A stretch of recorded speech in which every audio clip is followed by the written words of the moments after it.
Ini apa, Mas? Kenapa ada bukti transfer sebesar ini? Tenang sayang, ini investasi buat masa depan kita. Biar kita kaya. Kaya gimana, Mas? Ini transfer 50 juta uang dari mana, Mas? Mas diam-diam menabung, tidak kasih tahu aku selama ini. Mas, aku belum pernah kamu kasih uang sebesar ini. Kamu malah transfer ke akun Binari investasi bodong ini. Ini uang 50 juta, Mas. It's my dream, Mas. It's my dream. Kamu percaya saja sayang. Ini buat kita. Itu tipu, Mas. Binary option ini bukan trading, Mas, tapi judi. Trading itu butuh ilmu. Harus paham buy, sell, stop loss, analisis fundamental, teknikal, dan perlu strategi. Kalau hanya tebak naik turun itu gambling, Mas. Terus ini gimana sayang? Mas, sesuatu yang menjanjikan hal yang terlalu instan itu harus dicurigai, Mas. Harus dicurigai. Sayang.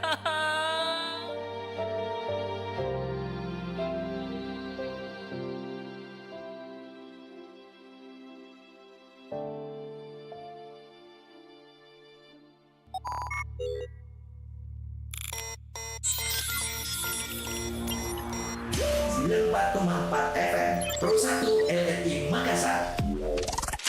Kanal Inspirasi 94,4 FM Kanal Inspirasi. Pro 1 RRI Makassar. Pro 1 Kanal Inspirasi RRI Makassar.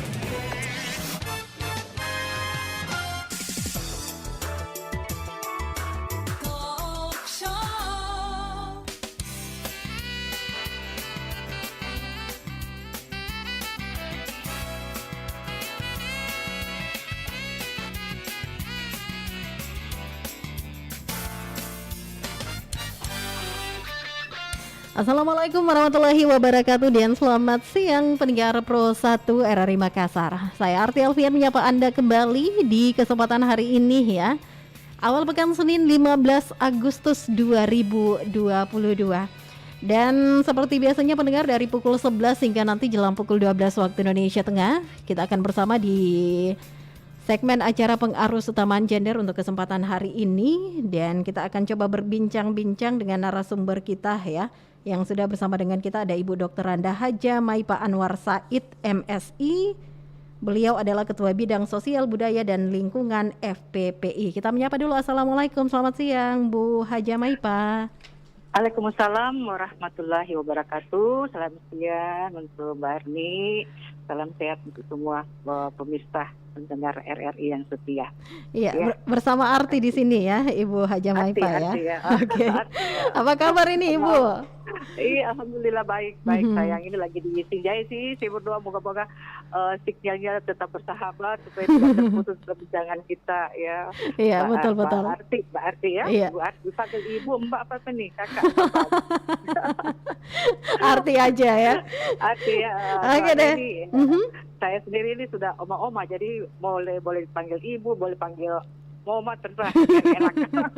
Iya, Arti ya. Oke, Ibu Dr. Randa Haja Maipa, kita kan saat ini bersama di acara pengarus utamaan gender, ingin menginspirasi masyarakat di luar sana, khususnya kaum muda, perempuan seperti itu untuk memberikan kontribusi yang terbaik ya, di mana antara laki-laki dan pria itu semuanya setara. Namun di awal kebersamaan kita ini, Ibu Haja Maipa, bisa diinformasikan dulu apa itu sebenarnya FPPI, karena yang kita ketahui bersama Ibu Dr. Randa Haja Maipa Anwar ini adalah Ketua Bidang Sosial Budaya dan Lingkungan FPPI. Bisa diinformasikan dulu ini Ibu Haja Maipa. Makasih ya. Jadi sebetulnya ini adalah organisasi yang sama sih sebetulnya, yang bagaimana kita perempuan itu mempunyai peranan untuk meningkatkan kepedulian kita terhadap sesama perempuan. Jadi kami juga hadir dalam hal yang sama, yang cuma memakai payung atau nama itu adalah Forum Pemberdayaan Perempuan Indonesia gitu ya. Yang mana di Sulsel kita tinggal Sulawesi Selatan, yang diketuai oleh Ibu Andi Nur Hidayati. Dr. Adi Nur Hidayati itu adalah anggota DPR provinsi dari fraksi P3. Kemudian sekretarisnya adalah Ibu Asmara Cawido, kami adalah bidang-bidangnya, dan tentunya RPP ini punya peranan juga di masyarakat karena beberapa bidang yang sudah melaksanakan kegiatan-kegiatan, sekalipun umur kita ini masih seumur jagung, tapi alhamdulillah kegiatan itu sudah beberapa kita berkontribusi di hari-hari besar. Saya beberapa bidang sudah melaksanakan tupoksi masing-masing. Barangkali itu saja dulu sementara. Kalau di pusat, memang EPP itu diketuai oleh Ibu Malinda. Ibu Malinda ini istri mantan gubernur Aceh, ya, yang bekas bekas penyiar TVRI pada zamannya. Ya, itu saya barangkali sedikit gambaran tentang FPPI. Ya. Jadi FPPI ini adalah Forum Pemberdayaan Perempuan Indonesia. Ya. Nah, lantas siapa saja yang tergabung di dalamnya ini, Ibu Haja Maipa? Apakah perempuan-perempuan yang ingin langsung terjun untuk langsung diberdayakan atau seperti apa? Jadi yang ada sebagai pengurus di FPP itu segala bidang, ya, artinya di situ ada dokternya, ada notarisnya, ada pelaku usaha kecil menengahnya, ada beberapa lah, seperti saya orang politik sama ketua kami politik, ada beberapa juga. Jadi di situ juga ada warna yang jadi pelangi, ya. Warna jadi pelangi, betul. Orang, karena kami juga ada beberapa bergerak di bidang politik, ya. Tapi kita menyatu karena memang kita tidak bawa bendera partai atau apa sebagainya, tetapi pada prinsipnya kami bergerak untuk bagaimana FPP itu punya kontribusi kepada bangsa dan negara, khususnya memperhatikan dari perempuan, oleh perempuan, untuk perempuan. Jadi itulah gambarannya sedikit. Jadi memang banyak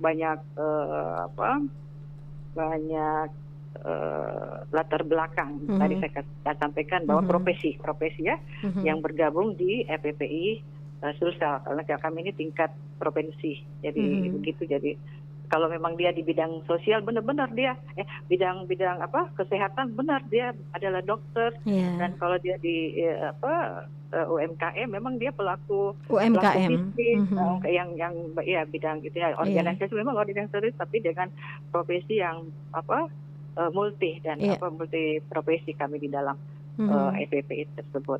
Lantas program kerjanya apa saja ini di FPPI, Ibu Haja Maipa? Kalau program kerja itu ada banyak. Ada banyak. Yang baru, ya, karena itu kalau misalnya dari kesehatan kita sudah pernah akan melaksanakan, dan itu akan mungkin menjadi program unggulan. Itu misalnya sekarang yang lagi dekat itu adalah stunting, kemudian bagaimana sosialisasi stunting, kemudian cancer, cervix, HIV, kemudian bagaimana pemakaian alat kontrasepsi itu dimanfaatkan oleh ibu-ibu kayak gitu.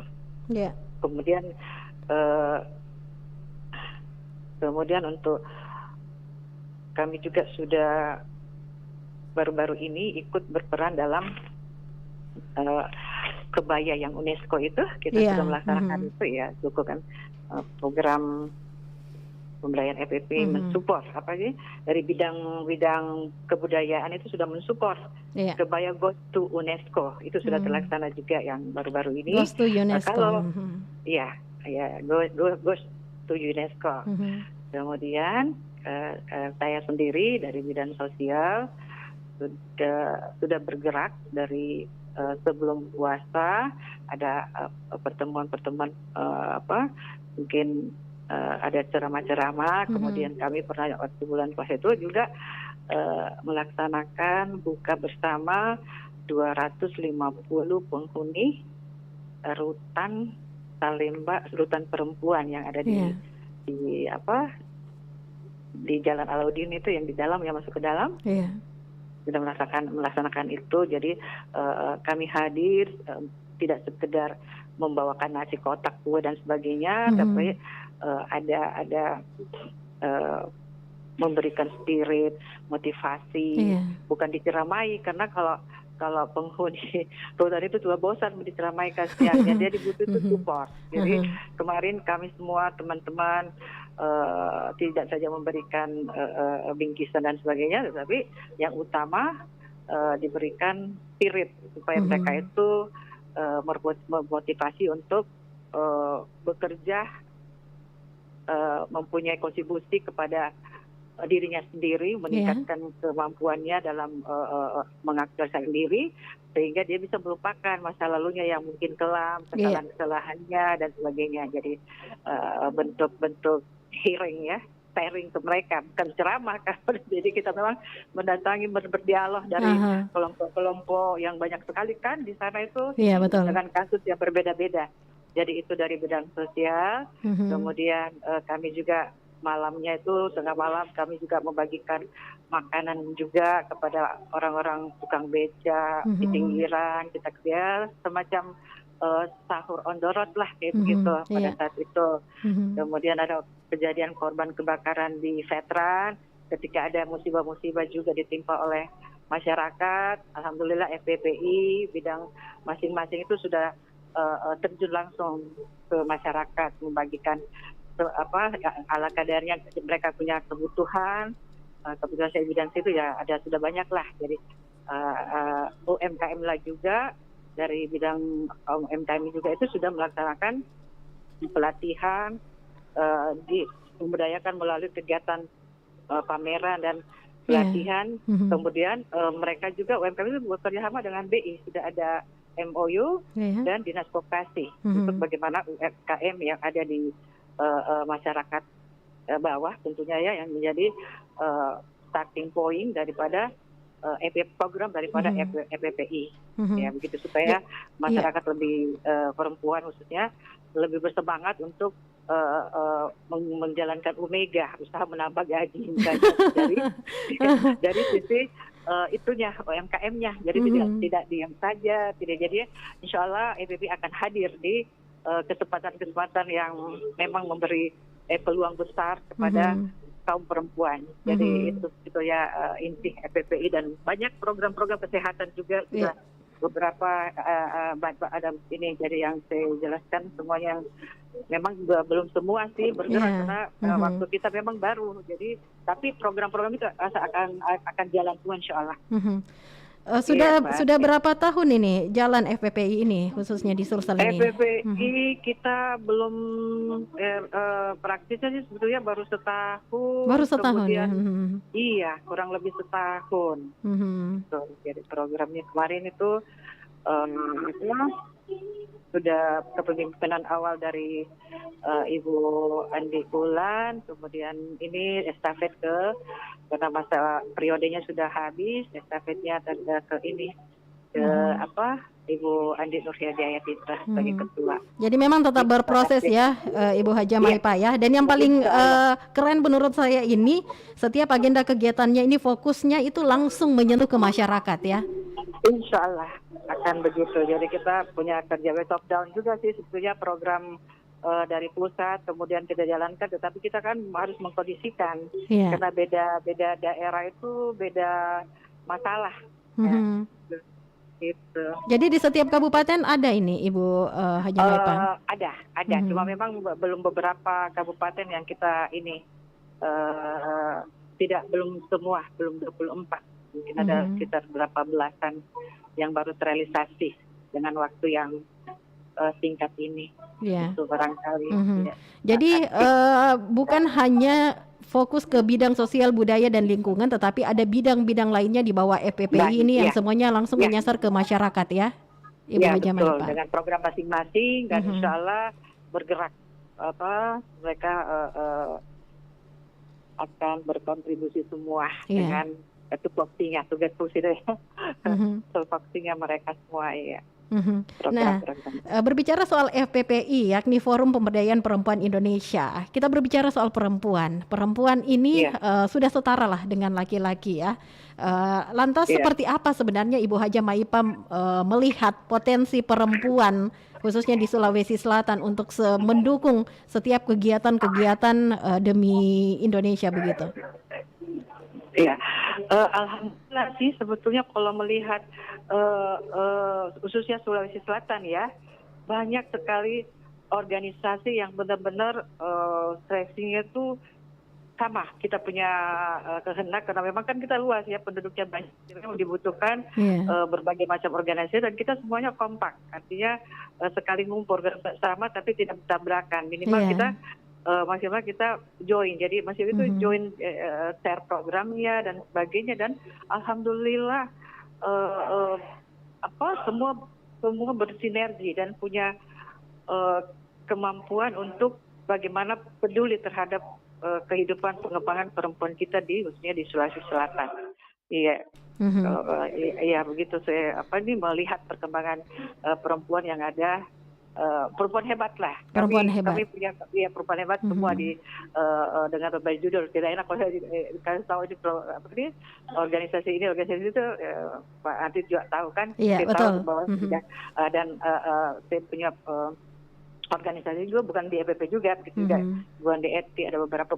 Kami juga ada beberapa ini dan sama perannya, sama keinginan kami semua bahwa bagaimana mempersatukan kita ini kaum perempuan mempunyai sama visi dan misi untuk pengembangan bagaimana perempuan Indonesia itu jauh lebih maju, terutama kita yang ada di Sulawesi Selatan. Jadi menurut Anda perempuan-perempuan yang khususnya ada di Sulawesi Selatan ini sangat memiliki potensi yang sama dengan kaum pria ya yang ada di Sulsel ini ya? Iya, ya. Jadi kan kalau kita bicara kembali ke judulnya PUJ, pengaruh kesetaraan gender kan sebetulnya memang dalam lini apapun kita sudah equal ya, serasa setara antara perempuan dan laki-laki. Peran-peran kita kan di masyarakat itu sama pentingnya. Betul. Sama fungsinya ya. Nah, lantas seperti apa ini sebenarnya pemberdayaan yang dilakukan kepada perempuan yang tergabung dalam FPPI ini, Ibu Maipa? Bagaimana? Seperti apa pemberdayaan perempuan yang diberikan khususnya dalam lingkup organisasi FPPI ini?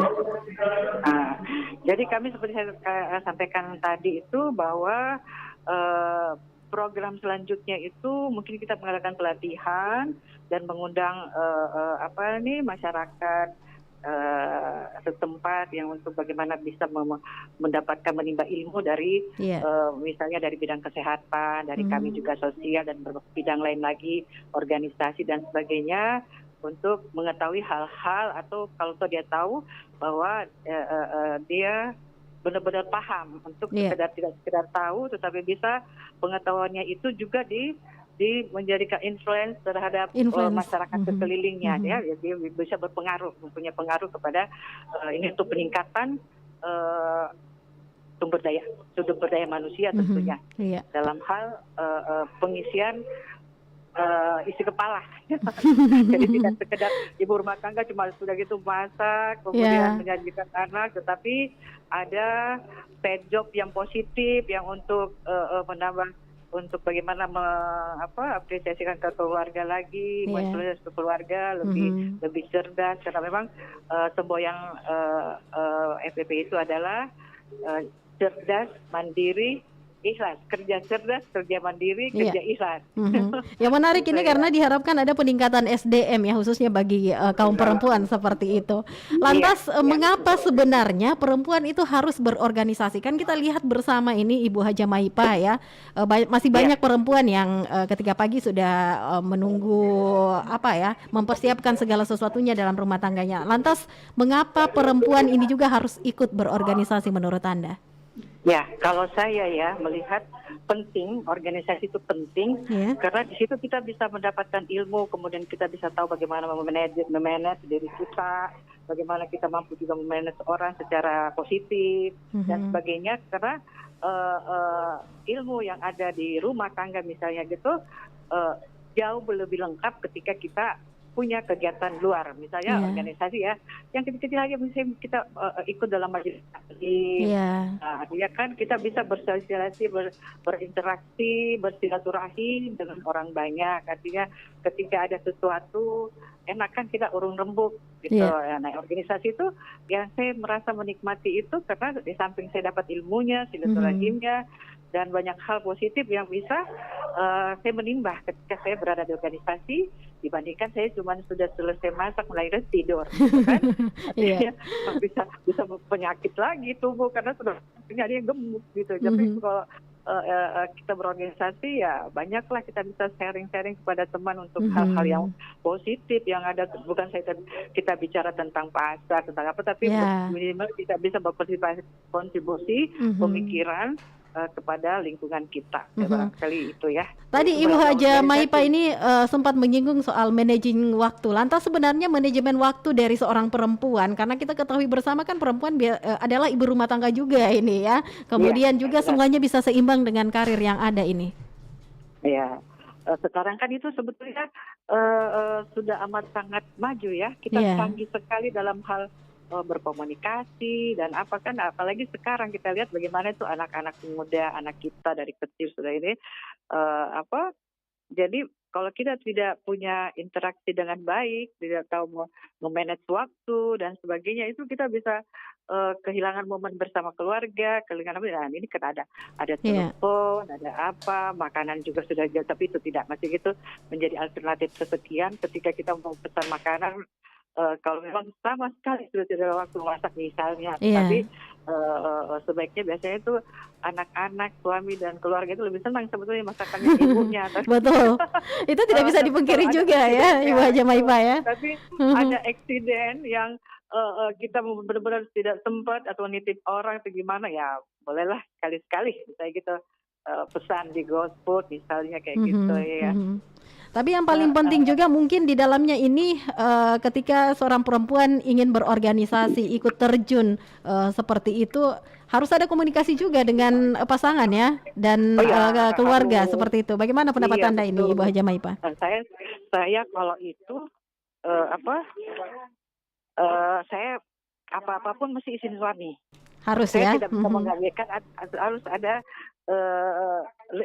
ridho dari suami baru saya bergerak. Ketika dia bilang tidak, karena kan biasanya tuh bapak-bapak juga feel so good ya. Kalau ada hal-hal yang tidak ini, jadi saya amat sangat menjunjung tinggi ketika suami saya memiliki pengalaman, sekalipun biasanya begini, ini kan sementara saja sih sekian jam kok mau keluar gini-gini, tetapi ada alasan yang realistis, objektif, menjadi pertimbangan, saya pasti itu tidak boleh. Apapun suami itu adalah imam untuk keluarga kami semua sebagai kepala rumah tangga. Jadi sehingga segala sesuatunya bisa berjalan selaras, manajemen waktu juga aman, komunikasi yang paling diperlukan ya Ibu Haja Maipa ya. Iya betul. Baiklah, sebentar kita lanjutkan lagi perbincangan kita ya. Tetap bersama kami ya Ibu Haja Maipa di kebersamaan kita di Pengarus Utamaan Gender. Untuk kesempatan hari ini pendengar, kita masih akan berbincang dengan Ketua Bidang Sosial Budaya dan Lingkungan dari FPPI Sulawesi Selatan, Ibu Dr. Anda Haja Maipa Anwar Said MSI. Tetap bersama kami di Pro 1 RRI Makassar, Kanal Inspirasi 94,4 FM. Kanal Inspirasi. Pro 1 RRI Makassar.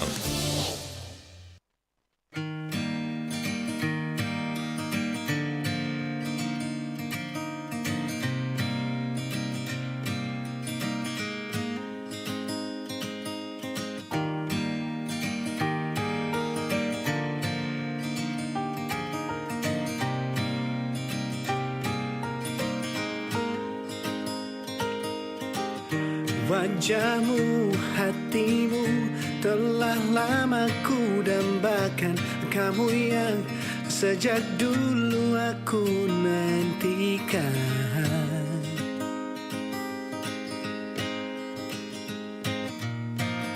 Ketika kau di sampingku, berdebar rasa di hatiku. Diriku tersipu malu karena dirimu.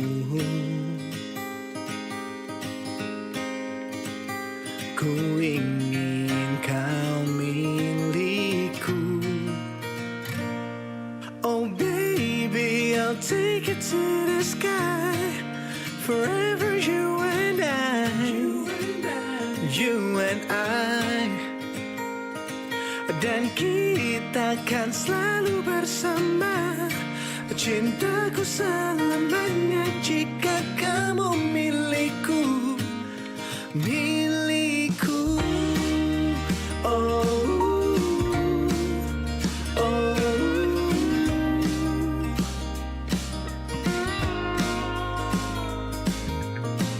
Senyummu, candamu selalu dapat ku bayangkan. Kamu yang sejak dulu aku nantikan. Ku ingin kau milikku. Oh baby, I'll take it to the sky. Forever you and I, you and I. Dan kita kan selalu bersama. Cintaku selamanya jika kamu milikku, milikku.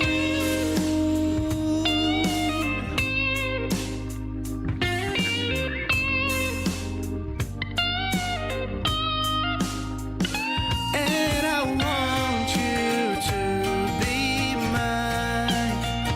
And I want you to be mine.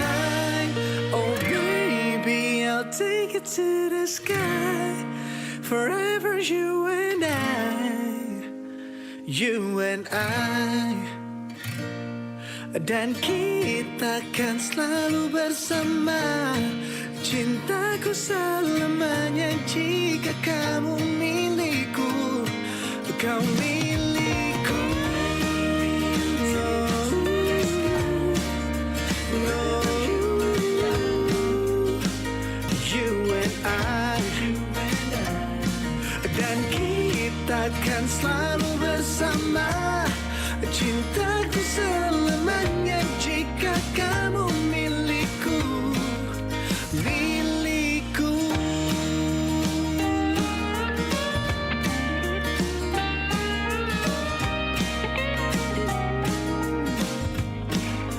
Milikku.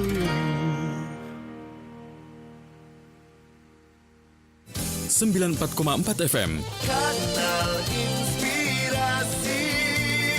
Pro 1 RRI Makassar. Kanal Inspirasi. RRI Makassar.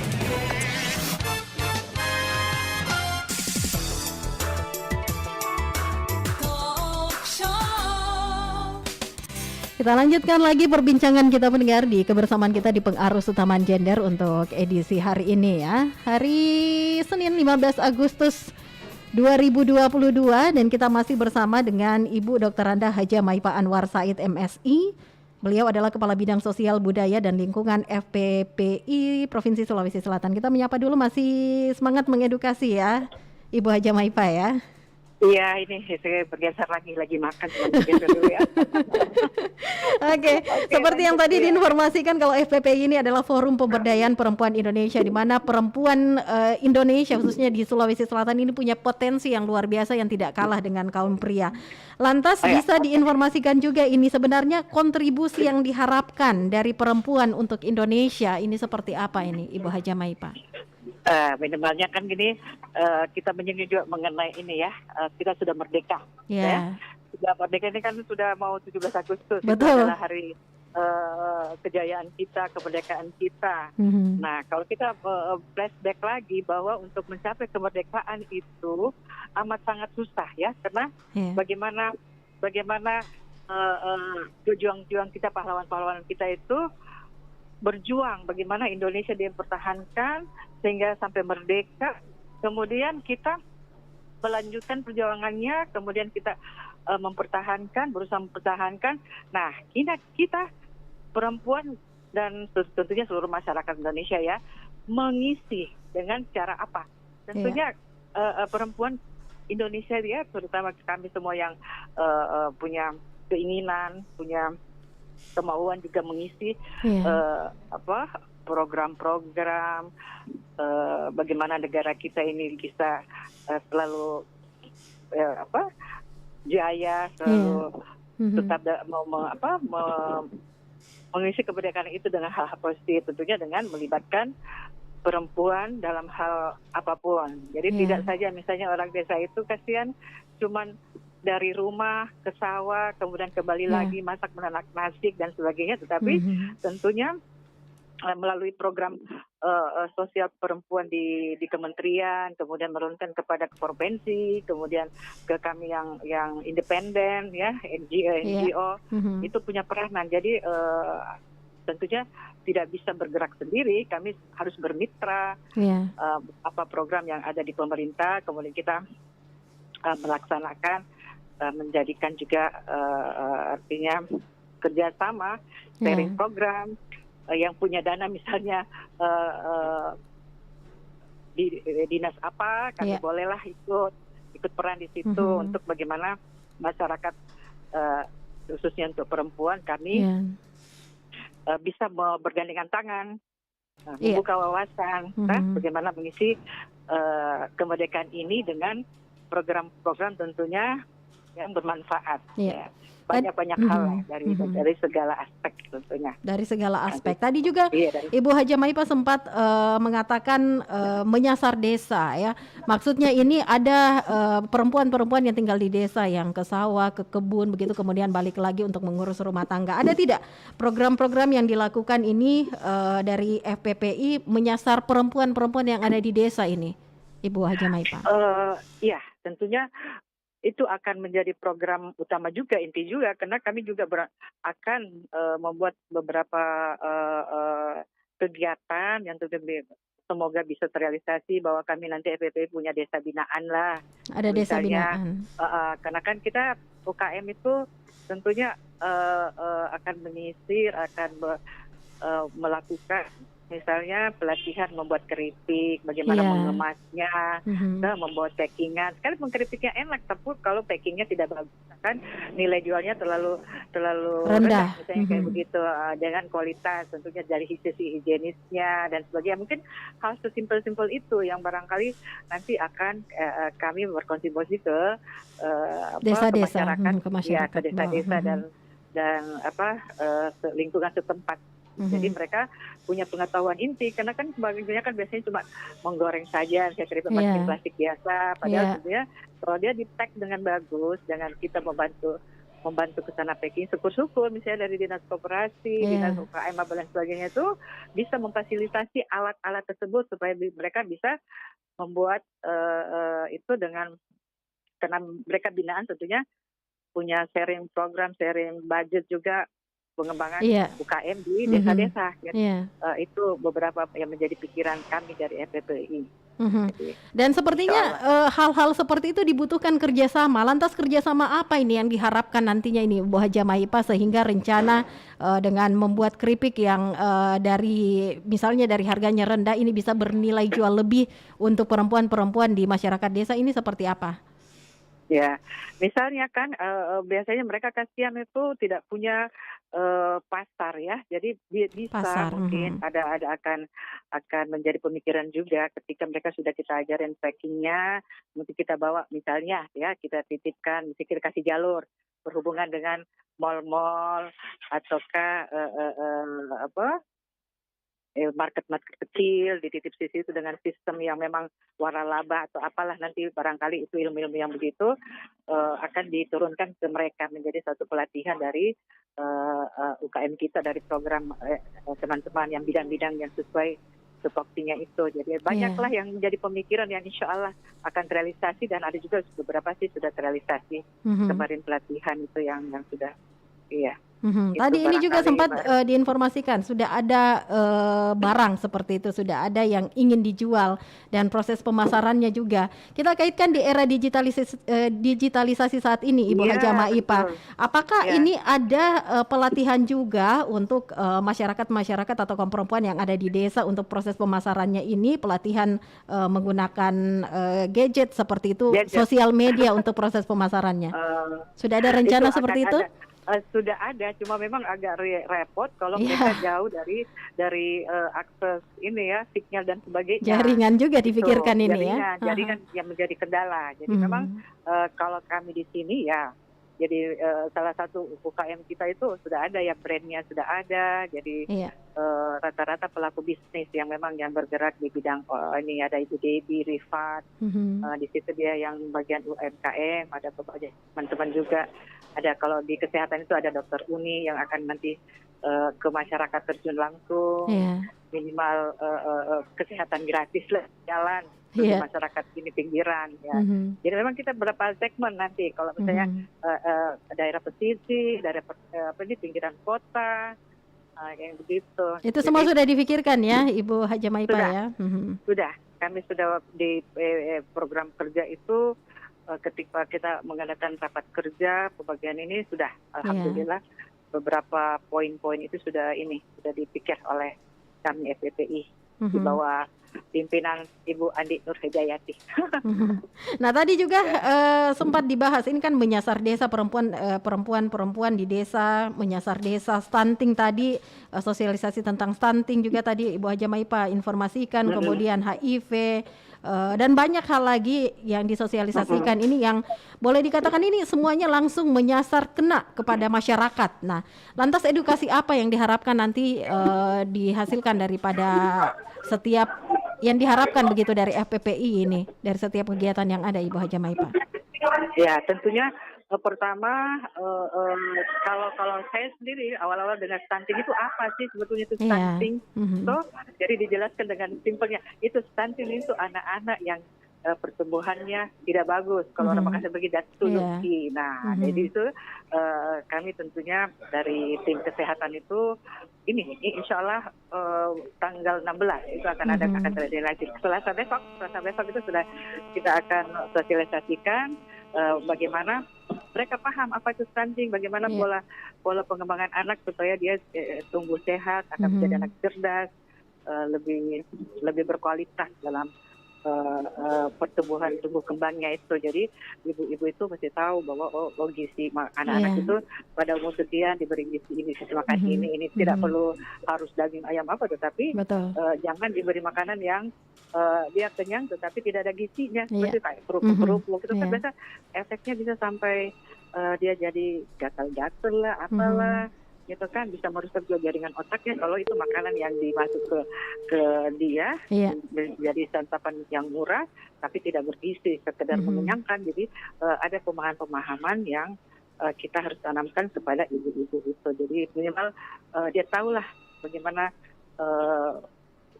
faktor gizi dari anak itu sehingga tidak mengalami stunting itu. Iya. Kita tahan dulu jawaban selanjutnya ya. Sepertinya ada sudah yang bergabung dengan kita ini, Ibu Haja Maipa. Kita menyapa dulu. Halo, assalamualaikum. Selamat pagi. Iya, dari siapa di mana Pak? Dari Junaidi di Makassar. Pak Junaidi di Makassar. Silakan Pak Junaidi. Kita saat ini bersama dengan Ibu Dr. Randa Haja Maipa Anwar Said MSI. Beliau adalah Ketua Bidang Sosial Budaya dan Lingkungan FPPI Provinsi Sulawesi Selatan. Ada yang ingin ditanyakan ini Pak Junaidi? Saya mau bertanya ini masalah kaitan saya lihat dari tadi saya monitor ini masalah perempuan deh. Perempuan ya. Iya. Ini sekarang ini perempuan sangat rawan. Rawan. Ya karena begini. Itu juga kalau misalnya itu malam-malam itu secara saya keluar itu misalnya jalan itu anak-anak yang baru kayak labil lah. Iya. Gitu. Remaja memang ya. Iya remaja. Remaja putri kenapa? Ya biasa kalau dilarang sama orang tuanya tuh kalau rumah malah dia melawan. Pertanyaan saya bagaimana itu dulunya solusinya. Kalau Penanganannya begitu. iya, pelayanannya Oke. begitu. Baik. Itu saja Pak Junaidi.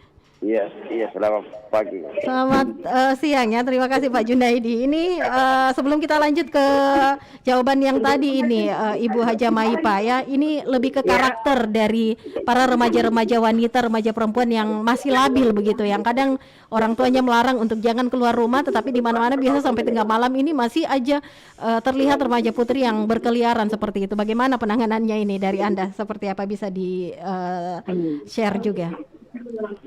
Kalau menyikapi ya anak-anak, tentunya peran dari orang tua dulu. Jadi memang kita membangun keluarga sakinah mawaddah warahmah dulu ya. Artinya kalau pondasi dan minimal menanamkan ajaran-ajaran agama dulu kepada anak-anak kita, itu adalah sebagai pondasi. Jadi kita bisa melepas anak itu, ibaratnya anak itu jauh tapi remote-nya tetap ada sama kita. Betul. Kalau memang anak-anak sudah terbiasa diberi wejangan, diberi nasihat dari kecil, bukan nanti besar, dari kecil itu mereka akan mengingat ketika keluar, ini tidak boleh, ini kan orang tua saya kasih tahu saya begini, gini. Karena memang kita tidak bisa orang tua jadi arogan sekali terhadap anak, tidak juga. Artinya kita membangun keluarga kasih sayang yang penting. Anak-anak itu sebetulnya pendidikan pertama kan dari keluarga, kemudian keluar di sekolah, kemudian bersosialisasi ke masyarakat. Nah, kalau dia sudah kuat dari sisi agama dan sebagainya, di dalam itu suasananya bagus, kita membangun keluarga itu bahagia. Jadi anak-anak insya Allah dia tidak mungkin akan kalau dia rasanya tidak nyaman, ini kok tidak sama di rumah saya, kok lebih kalau di rumah lebih panas dibanding di luar, pasti dia lebih senang di luar. Di luar kan sudah banyak kontaminasi hal-hal yang kita tidak bisa ikuti 100% kegiatan anak-anak itu.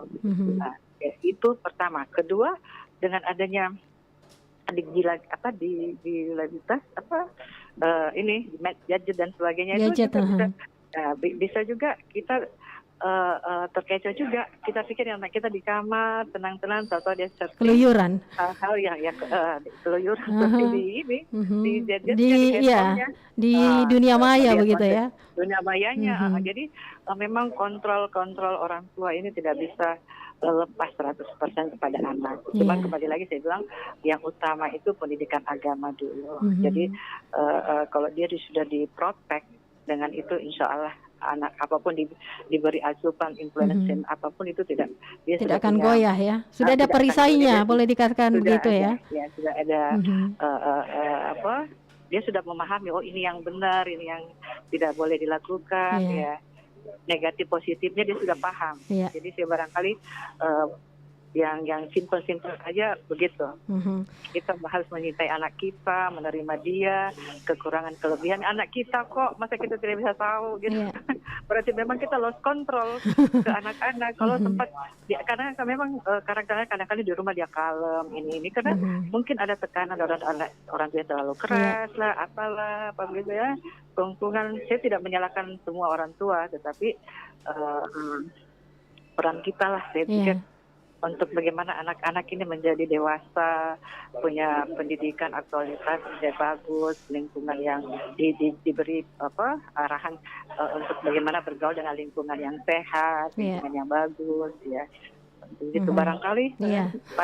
Pak Junaidi di Nuri Baru, Pak Junaidi. Iya, Pak Junaidi, semoga Pak Junaidi cuma mendengar cerita ya, bukan Pak Junaidi yang mengalami begitu. Saya yakin kalau dengar suaranya Pak Junaidi itu, alhamdulillah. Saya yakin keluarga sakinah mawaddah warahmah. Amin ya. Oke, kalau begitu kita kembali ke pertanyaan tadi terkait edukasi yang diharapkan ini, yang setiap kegiatan-kegiatan seperti stunting tadi, HIV langsung menyasar kepada masyarakat, langsung kena begitu kepada masyarakat luas. Nah, tadi stunting ini sempat dijelaskan Ibu Haja Maipa kalau perlunya ada edukasi yang diberikan, khususnya makanan bergizi, nutrisi kepada anak-anak. Tapi yang namanya anak-anak ya, Ibu Haja Maipa, yang mereka suka itu memang sejenis kerupuk-kerupuk tadi yang Ibu Haja Maipa sampaikan juga ya. Bagaimana ini? Nah, itu kembali lagi ke orang tuanya. Kalau terlalu tidak bisa menganulir keinginan anak-anak selalu mengikuti karena prinsipnya daripada ini anak menangis, daripada kan ada pilihan gitu.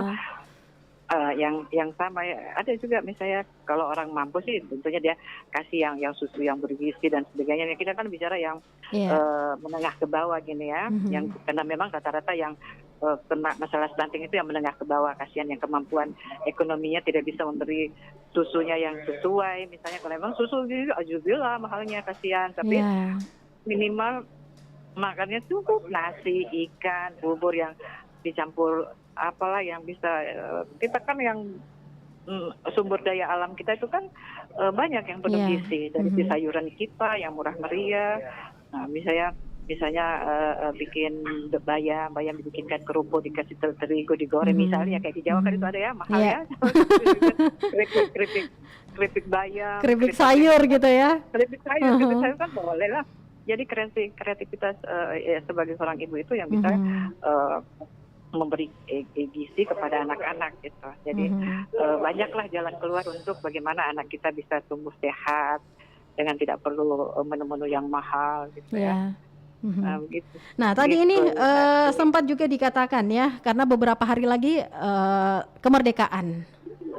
Ya, tadi juga Ibu Haja Maipa sempat menyinggung soal perempuan dalam mengisi kemerdekaan. Yang boleh dikatakan kalau di era saat ini tidak seperti pahlawan-pahlawan wanita seperti era Kartini atau Cut Nyadin dan masih banyak lagi. Lantas bagaimana sebenarnya perempuan ini mengisi kemerdekaan, memaknai kemerdekaan begitu sehingga perempuan juga ini kembali lagi di topik kita pengarusamaan gender terakui dan setara dengan pria ini. Ibu Haja Maipa, pendapat Anda?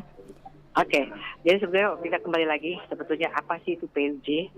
Jadi kita kesepahaman kan bahwa arti PUJ itu adalah suatu strategi pembangunan untuk mencapai suatu keadilan dan kesetaraan dalam sejumlah aspek kehidupan. Jadi maksudnya di sini aspek kehidupan itu misalnya rumah tangga kita bisa terbina dengan bagus, kemudian bagaimana kita punya peran dalam masyarakat juga, kemudian lebih besarnya tentunya kontribusi kita kepada negara. Nah, disitulah wanita diperhitungkan dan karena sekarang juga kan kita tidak ada lagi pembedaan bahwa perempuan tidak boleh jadi pegawai negeri karena dia itu harus masak saja apa saja. Ini tadi saya sebut bahwa antara perempuan dan laki-laki sudah equal kan, sejajar perannya apapun. Cuma memang dia ada dua faktor, misalnya itu faktor biologis, kemudian faktor sosiologi itu yang memang membedakan. Misalnya biologis itu kan laki-laki punya misalnya punya jejakung, perempuan punya. Ada perbedaannya begitu kalau dari sisi biologis. Ya, itu tidak bisa kita hindari itu. Nah kalau sosiologi yang membuat itu kan sebetulnya perspektif dari masyarakat bahwa perempuan itu harus boleh dia memakai lipstik, pakai bedak, dan bawaannya kemayu. Kalau laki-laki kan tidak boleh. Di masyarakat itu harus tidak boleh pakai lipstik, aneh kelihatan kecuali yang transgender. Itu beda lagi ceritanya. Nah, itu yang faktor biologis dan sosiologi. Kalau kita bicara soal PUJ ada beberapa perspektif. Jadi, dari sisi situ. Nah, ini semua sekarang kan sudah kemajuan zaman. Kita alhamdulillah kita sudah berada di era digital. Apa sih susah sekali sebut itu? Digitalisasi. Digitalisasi ya. Digitalisasi gitu kan ya. Kita mempermudah semua aspek, mempermudah semua pekerjaan kita. Apalagi kemarin itu setelah ada pandemi yang berapa tahun, pekerjaan sudah bisa terselesaikan itu di rumah saja. Misalnya di luar negeri kita mau pergi tidak perlu karena ada pandemi ya kita bisa Zoom dan sebagainya, itu memudahkan sebagainya. Kita alhamdulillah berada di era itu sekarang. Jadi segalanya itu aspek segala aspek kita bisa terpenuhi. Dan ini juga peran gender itu sudah bisa lebih maksimal untuk dilaksanakan oleh kita. Jadi isi kepala kita sama laki-laki itu bisa jadi kita lebih hebat, tidak bisa kita menafikan ya. Misalnya yang hal sepele, misalnya laki-laki kan misalnya kalau kita bicara pedesaan dulu ya, pedesaan. Kalau bapak-bapak mau ke sawah, dia kan cuma butuh bawa cangkul, kan? Ibu-ibu kalau mau ke sawah dia mesti menyelesaikan dulu, masak dulu, cuci piring dulu, mencuci dulu, kemudian buat masakan dulu untuk anak-anaknya, kemudian setelah sarapan siangnya dibawakan suaminya, kemudian juga dia bisa sambil menggendong anaknya yang kecil. Bisa juga dalam keadaan hamil juga dia turun ke sawah. Bisa jadi juga dia menggantikan suaminya untuk mencangkul sawah. Nah itu yang tidak dimiliki oleh bapak-bapak. Hebat kan kita perempuan kan? Perlu diaplaus kayaknya ini Bu Haja Mahipa ya. Nah, oke. Kita berbicara kembali seputar FPPI. Anda selaku Ketua Bidang Sosial Budaya dan Lingkungan dari FPPI, ada tidak agenda kegiatan next ke depannya yang akan segera dilaksanakan ini yang kembali menyasar kepada masyarakat luas gitu? Ini yang menjadi program. Ini saya bilang bahwa besok ya. Besok itu kita akan mengadakan pelatihan. Pelatihan itu ya, pelatihan itu ada beberapa pelatihan. Kemudian kita akan dari itu kesehatan ini yang seperti ini, kesehatan dan UKM juga akan berjalan. Itu yang tadi bahwa pelatih itu untuk memberi pelatihan kepada masyarakat. Jadi seputar dulu Kota Makassar dulu, misalnya kita sisir, nanti mungkin next itu kita turun ke daerah-daerah, ke desa-desa yang menjadi FPPI di daerah, gitu, kerjasama di kita. Jadi memang kegiatan-kegiatan sudah menanti di depan mata ya Ibu Haja Mahipa. Iya, alhamdulillah. Oke, mungkin di akhir kebersamaan di akhir kebersamaan kita ini di acara Pengarus Utama Gender ada harapan yang ingin disampaikan oleh seorang Haja Mahipa untuk perempuan-perempuan di luar sana begitu. Silakan. Iya, tentunya harapan kita semua perempuan, bagaimana perempuan itu kan sudah ini kemerdekaan diberikan, itu tentunya kita diberi kemerdekaan untuk berbuat seluas-luasnya, dikasih ruang seluas-luasnya untuk melakukan hal-hal yang positif, tentunya dengan bagaimana kita mengisi, memberi kontribusi yang positif pada masyarakat, tentunya bagaimana perempuan semua sudah bisa punya peran strategis di baik pemerintahan maupun di masyarakat. Di masyarakat. Jadi harapannya perempuan kita jauh lebih maju nanti dia akan datang. Oke. Terima kasih kalau begitu untuk waktunya Ibu Dr. Anda Haja Mahipa Anwar Said MSI. Semoga rencana kegiatannya ke depan berjalan lancar ya. Dan terus berproses untuk menjadi lebih baik pastinya ya, memberikan sumbangsi yang luar biasa kepada seluruh masyarakat, utamanya perempuan yang ada di Sulawesi Selatan. Terima kasih waktunya. Assalamualaikum warahmatullahi wabarakatuh. Waalaikumsalam warahmatullahi wabarakatuh. Baiklah, mendengar Pro 1 RRI Makassar, demikian perbincangan kita dengan Ibu Dr. Anda Haja Mahipa Anwar Said MSI. Beliau adalah Ketua Bidang Sosial Budaya dan Lingkungan dari FPPI atau Forum Pemberdayaan Perempuan Indonesia Provinsi Sulawesi Selatan, yang juga sudah turut menginspirasi ruang dengar kita di kebersamaan kita di Pengarus Utama Gender kali ini ya. Saya Arti Alfian bersama dengan rekan Ruli di meja operator menutup kebersamaan kita saat ini. Assalamualaikum warahmatullahi wabarakatuh. 94,4 FM Kanal Inspirasi Pro 1 RRI Makassar.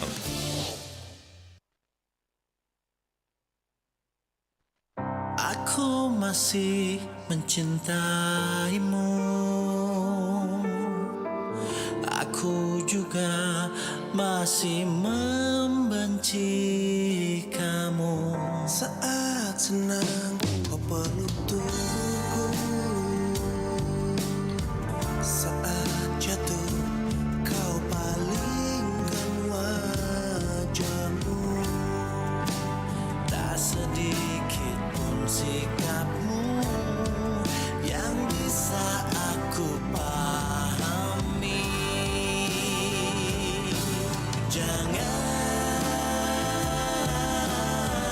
kau permainkan perasaan yang ku miliki, bila memang sebenarnya tak cinta.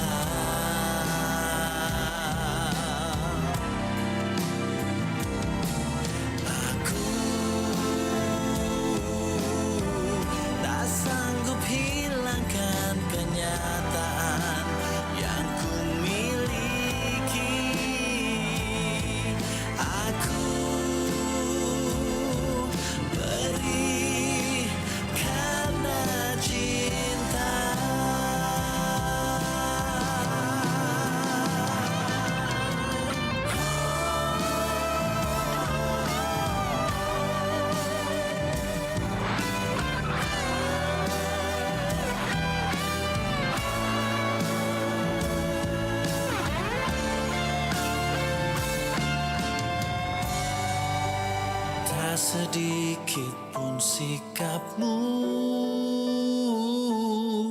yang bisa aku pahami.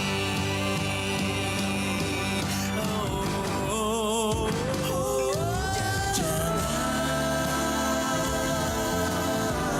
kau permainkan perasaan yang ku miliki bila memang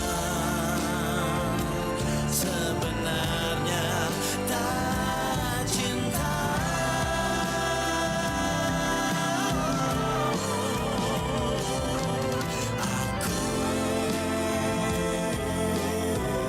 Tak sanggup hilangkan kenyataan yang ku miliki.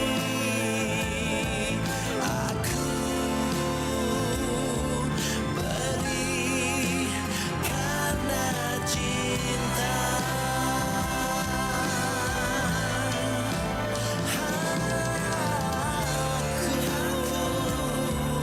Beri karena cinta. Aku masih mencintaimu. Aku juga masih membenci kamu.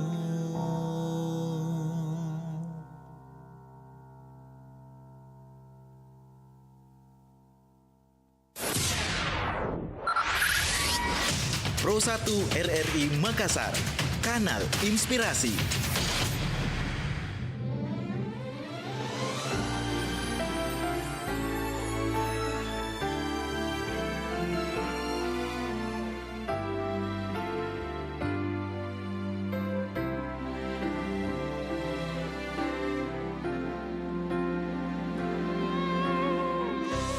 Mulanya ku bahagia, ku temukan yang ku impikan, seorang yang terindah, teman hidupku selamanya. Tapi kini kau mendua, takkan mungkin kita bersama. Harus ku akhiri semua cintaku padamu. Bukan kamu yang salah menerima, tapi aku yang salah memilih kamu menjadi pemilik hatiku. Mulanya ku bahagia, tapi kini kau telah mendua. Harus ku akhiri semua cintaku padamu. Bukan kamu yang salah menerima, tapi aku yang salah memilih kamu menjadi pemilik hatiku.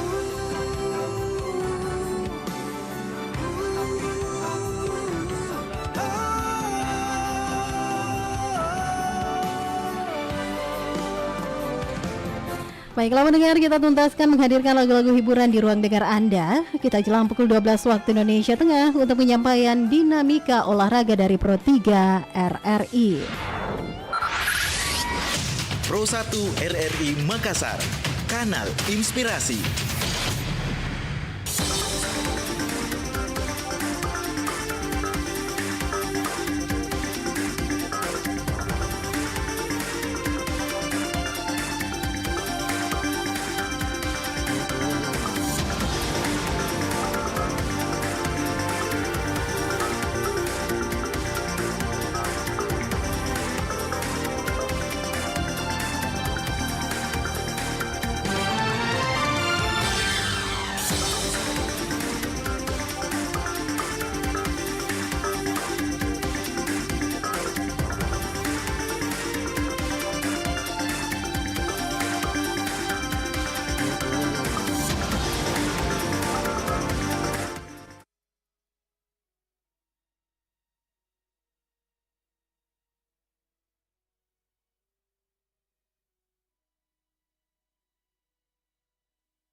...94,4 FM. Kanal Inspirasi.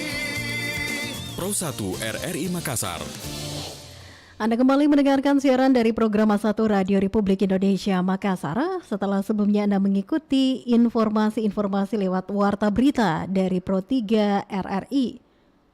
Dan pendengar masih bersama saya, Harti Alfian yang mengawal Anda di Lintas Makassar siang hari ini, Senin 15 Agustus 2022. 94,4 FM. Kanal Inspirasi. Pro 1 RRI Makassar.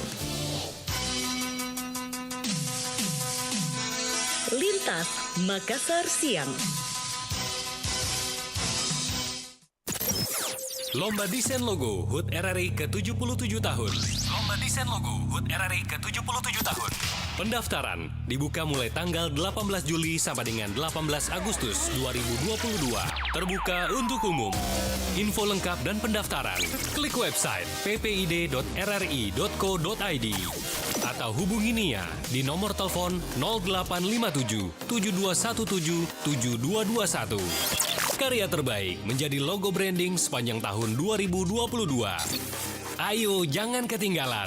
Menangkan hadiah jutaan rupiah. Lomba Desain Logo HUT RRI ke-77 tahun.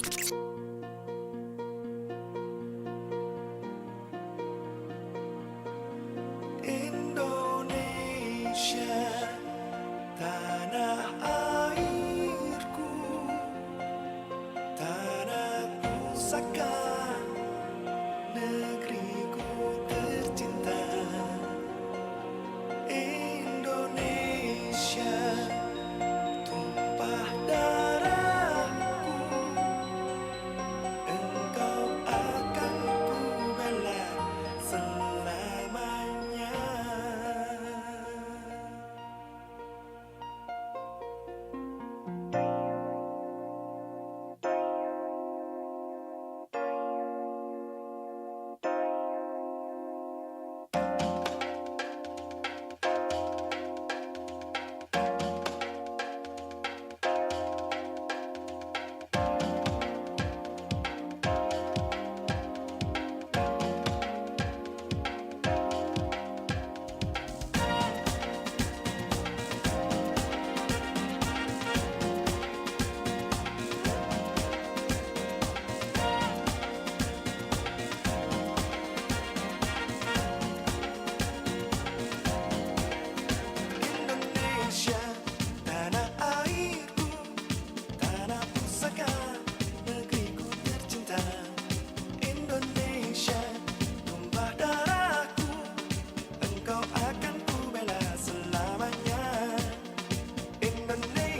Ayo kita pergi. Oh, yaudah.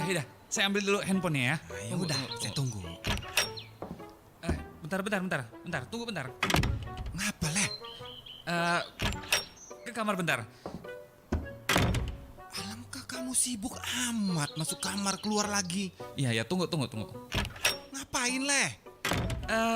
Jadi gini, itu ada apa di kamar itu? Nggak ada apa-apa, charger itu perlu dicabut atau enggak ya? Kalau misalnya nyolok, makan listriknya itu ya? Emang kayak mana posisi charger itu, Le? Ya nyolok ke listrik, tapi nggak nyolok ke handphone. Cabut aja, Le, biar aman. Meledak pula di kamar kamu nanti. Iya. Yaudah. Saya cabut aja lah ya.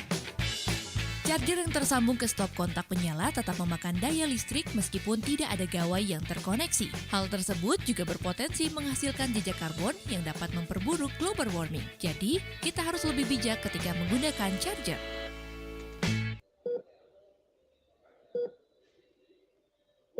Seperti inilah kehidupan sekarang ini.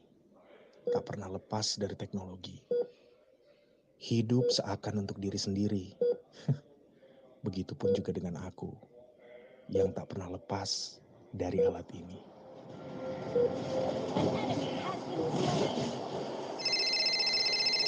Halo, Nak. Ya, halo Ibu. Ibu gimana sih? Kan aku lagi main game nih, jangan ditelepon dulu lah. Pengen tahu kabar kamu, Nak, di sana. Gimana kabar kamu, kuliah kamu? Baik-baik aja, Bu. Lagian aku udah gede, ngapain sih ditanya-tanya? Ganggu aja. Aku lagi jalan nih mau ke kosan.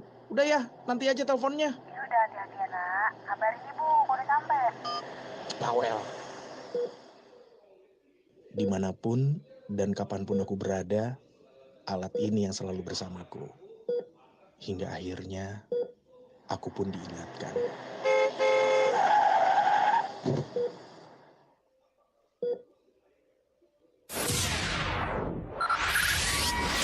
Pro 1 RRI Makassar, Kanal Inspirasi.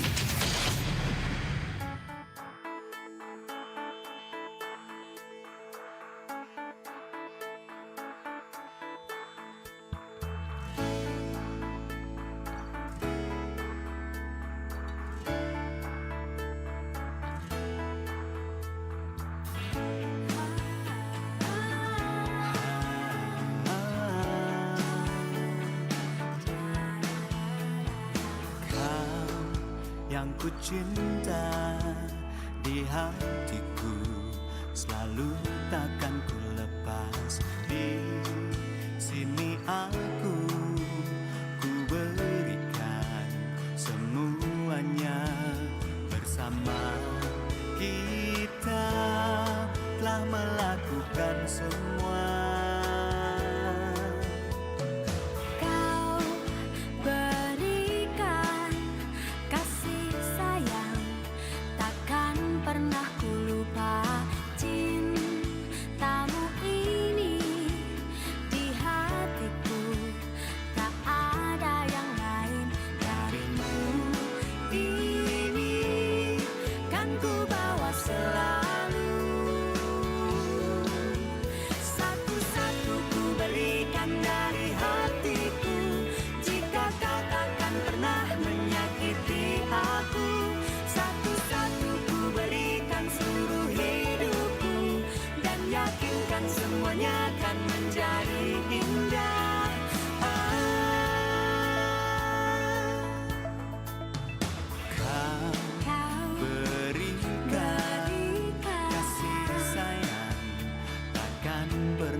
dan semuanya akan menjadi indah.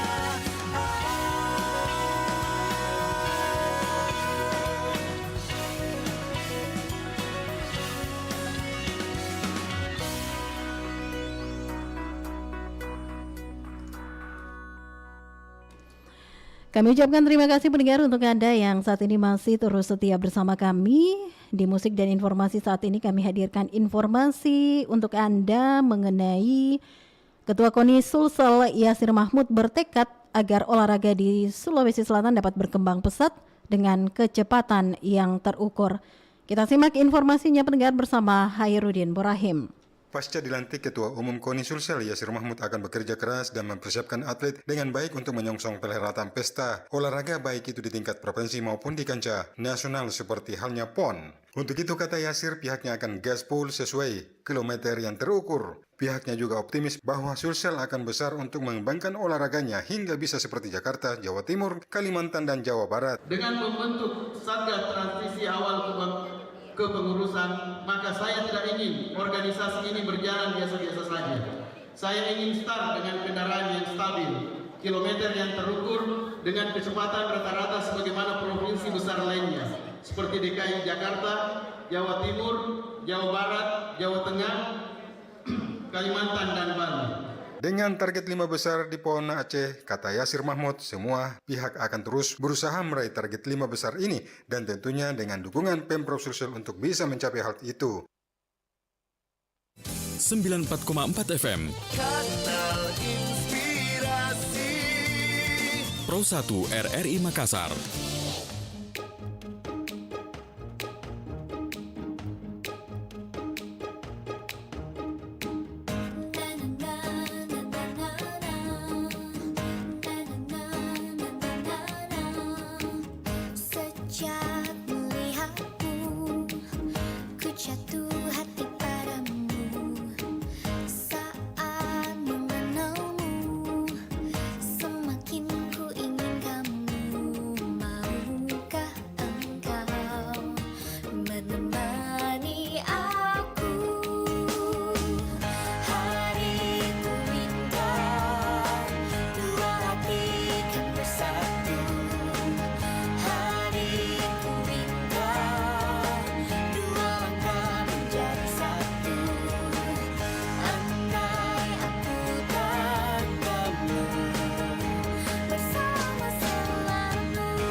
jatuh hati padamu.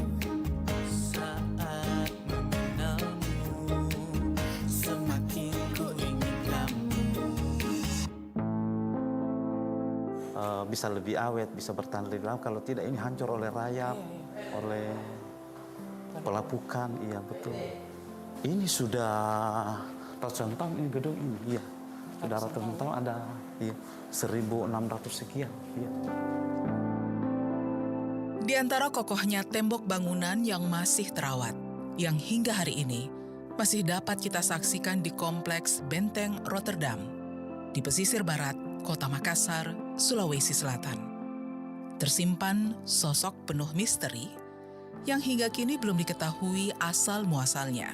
Sosok ini berada dalam sebuah lemari vitring, sebuah istilah yang cukup mafhum digunakan dalam dunia konservator. Sebuah kotak kaca yang mirip dengan kotak inkubator. Lemari vitring ini hanya dilengkapi dengan sepiring formaldehida, segelas silika gel, serta sekotak akar wangi untuk menjaga tingkat kelembaban di dalam kotak kaca ini tetap pada kondisi yang dibutuhkan oleh si mayat kering. Proses terjadinya mumi itu adalah ketika kadar air kita dalam tubuh kita sudah di bawah 20%. Jadi daging kita, isi dalam ini sudah keluar semua, karena ini kan air semua. Ya.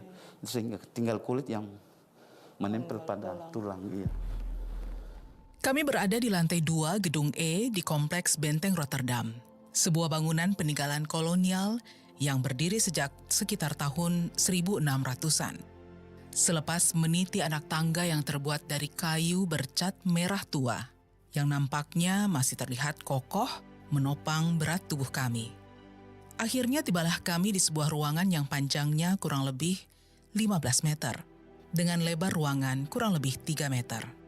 Terlihat ada 3 pintu berjajar di samping kiri ruangan, berhadapan dengan 3 jendela berarsitektur zaman kolonial.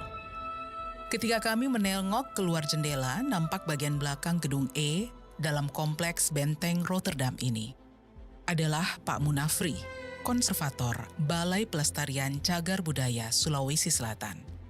Ia mengajak kami menuju ke sebuah lorong kecil. Perlahan, kami berjalan memasuki lorong tak berpintu ini. Nuansa cat yang berwarna kuning pupus seolah memantulkan bias cahaya matahari yang diam-diam menyelinap dari celah-celah jendela.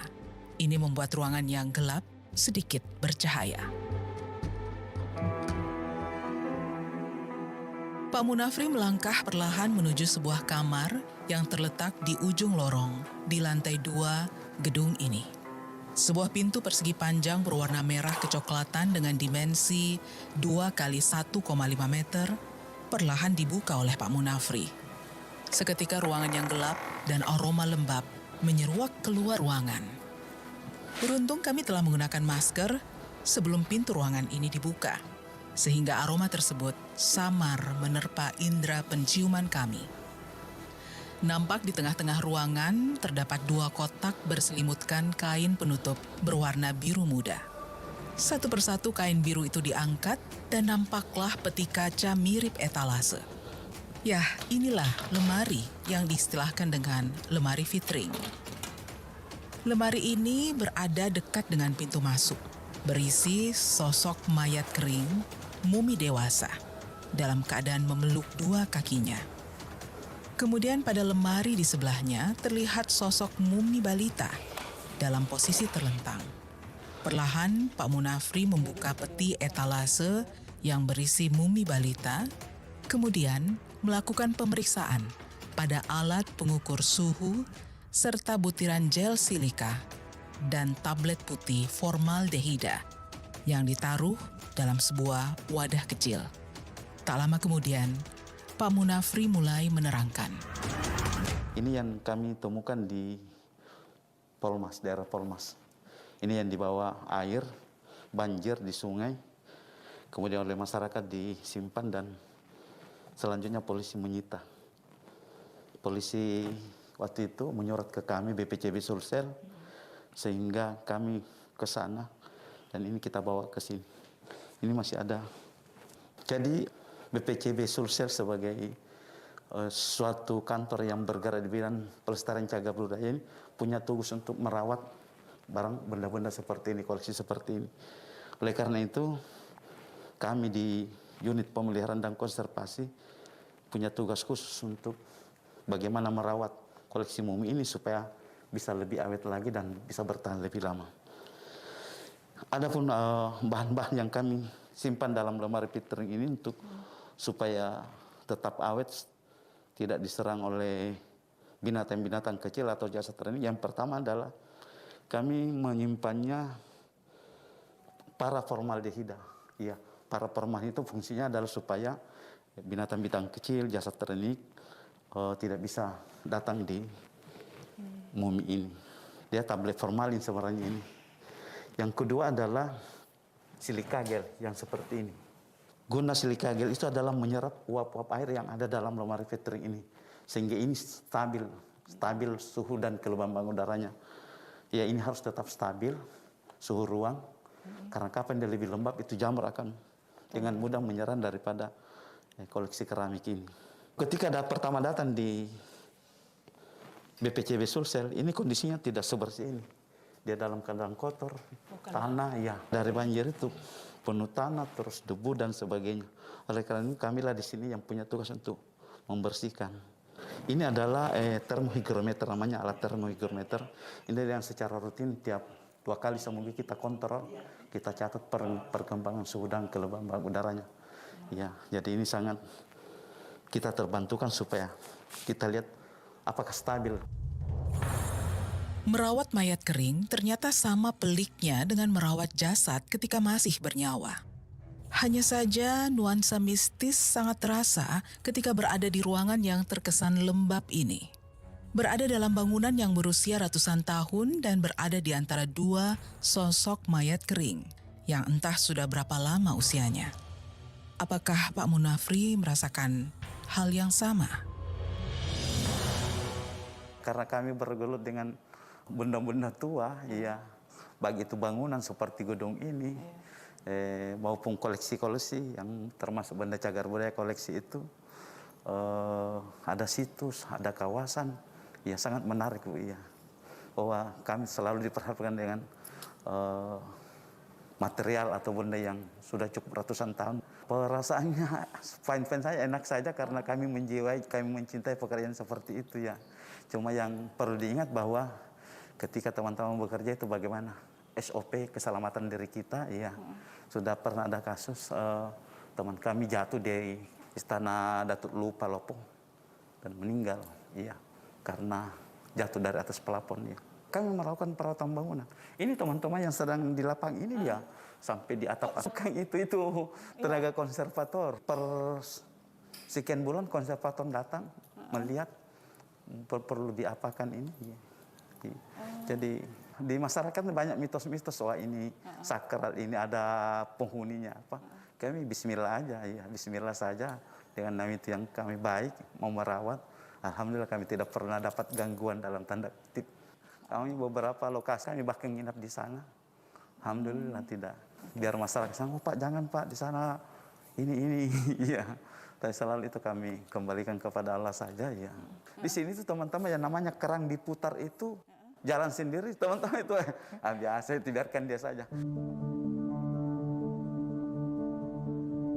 Mencintai dan menjiwai sebuah pekerjaan, serta berniat yang baik, kemudian menyerahkan semua kepada Allah, Tuhan yang Maha Kuasa, rupanya menjadi kunci seorang Munafri dalam menggeluti profesi sebagai konservator. Berinteraksi dengan benda-benda cagar budaya yang berusia ratusan tahun. Bukan hanya dengan prasasti, monumen, ataupun benda cagar budaya yang lainnya. Namun, seorang konservator juga berinteraksi dengan makam beserta isinya. Walaupun resiko yang cukup besar menanti seorang konservator, Munafri muda terjun menjadi seorang konservator selepas ia menyelesaikan pendidikannya di Sekolah Analis Kimia di Makassar. Saya sejak tamat SMA umur 22 tahun saya sudah bekerja sih, sudah lebih 30 tahun saya berbakti berhubungan dengan pekerjaan. Aman-aman saja, iya. Bukan cuma di sini, kami ini keliling ke daerah, kami lebih banyak bahkan ke daerah, ke 3 provinsi yang saya bilang itu. Nah itu kita harus keliling karena di daerah-daerah kan banyak kami punya cagar budaya yang sudah terdaftar dan dilindungi. Nah, itu secara rutin kami harus konservasi ya. Saya dulunya di SMA-nya di Sakma, Sekolah Analis Kimia Makassar. Kebetulan di sini ada laboratoriumnya, membutuhkan tenaga analisnya kami ke sini. Pusat penelitian kami itu bahkan ada di Borobudur, Balai Konservasi Borobudur. Jadi sampel-sampel yang tidak bisa kita analis di sini, kita kirim ke Borobudur. Kami juga secara rutin dapat pelatihan diklat di Tam itu. Sudah berapa sih umurnya? Umurnya ini. Dari mana? Iya, usianya ini, mumi ini. Ya, sementara itu yang paling utama. Oh, sudah 500 tahun misalnya. Pasti, lama sekali. Mumi yang ukurannya lebih kecil, menurut informasi itu ditemukan di daerah Tapalang, Mamuju. Menurut PPNS yang ke sana, yang menyita, waktu itu juga sudah di tangan polisi. Dan itu informasi dari teman kami yang PPNS itu adalah sudah dalam proses mau diperdagangkan. Ya, diperdagangkan, mau diperjualbelikan. Kemudian polisi tahu dan disita. Mahal sebenarnya, karena ini adalah barang langka, sangat langka dan tidak terbarukan lah istilahnya. Perlu diingat bahwa di seluruh Indonesia perdagangan seperti itu, benda-benda cagar budaya sangat masih terjadi. Oleh karena itu kami di kantor BPCB punya namanya PPNS, Penyidik Pegawai Negeri Sipil. Yang penggalian-penggalian liar itu juga di masyarakat yang pernah sering kita dengarkan, ya itu kan pelanggaran undang-undang cagar budaya, menggali, mengambil. Jadi pemerintah sebenarnya tidak merugikan masyarakat. Bahkan kalau dianggap koleksinya itu sangat langka, itu oleh pemerintah ada ganti rugi, ganti untung namanya. Jadi ada yang diatur dalam undang-undangnya. Ya.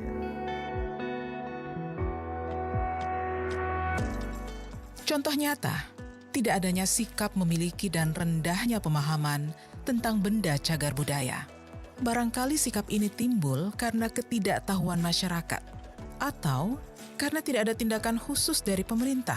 Misalnya melakukan sosialisasi seputar cara memperlakukan benda cagar budaya serta peraturan yang menyertainya. Balai Pelestarian Cagar Budaya tentu sudah menyelamatkan dan melestarikan banyak cagar budaya.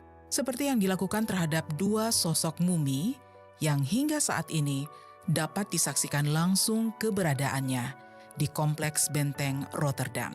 Namun ketidaktahuan atau ketidakmau-tahuan masyarakat atas status cagar budaya sebuah benda, baik itu makam beserta isinya, monumen, mumi atau mayat kering, patung, prasasti, dan sebagainya, patut menjadi keprihatinan bersama. Alih-alih merawat, banyak yang merusak, menjual, bahkan menghancurkan benda cagar budaya. Apakah ini terjadi karena ketidaktahuan masyarakat? Atau mungkin karena kurangnya rasa memiliki?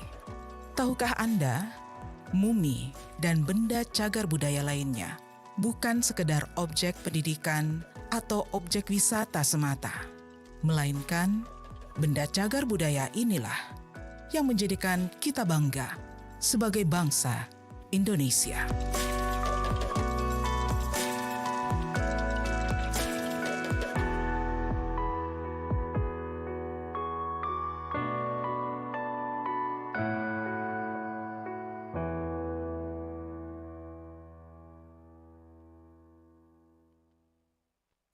Sembilan 94,4 FM. Kanal Inspirasi. Pro 1 RRI Makassar.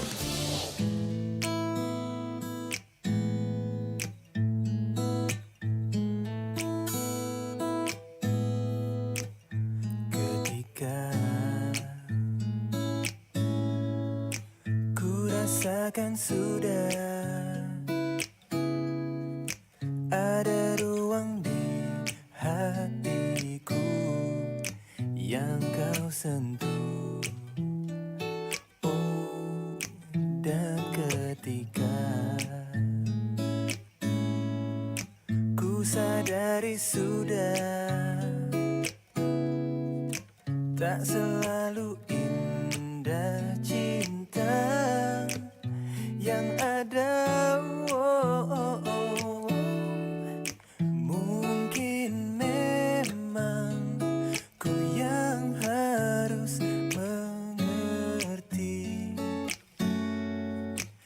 Bila ku bukan yang ingin kau miliki, salahkah ku bilang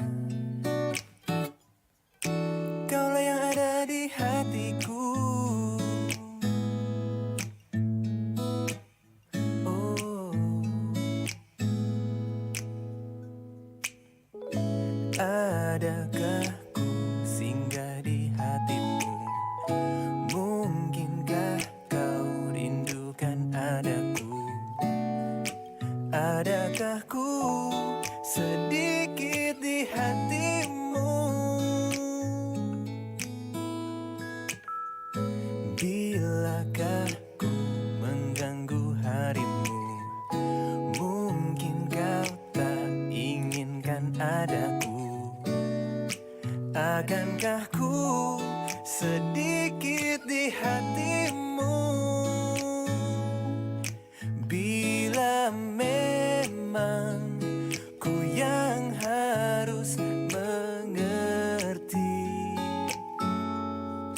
mengapa cintamu tak dapat ku miliki? Salahkah ku bilang kaulah yang ada di hatiku? Kau yang ada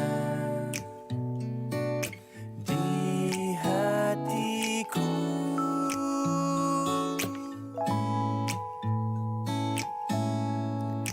Bila cinta kita takkan tercipta,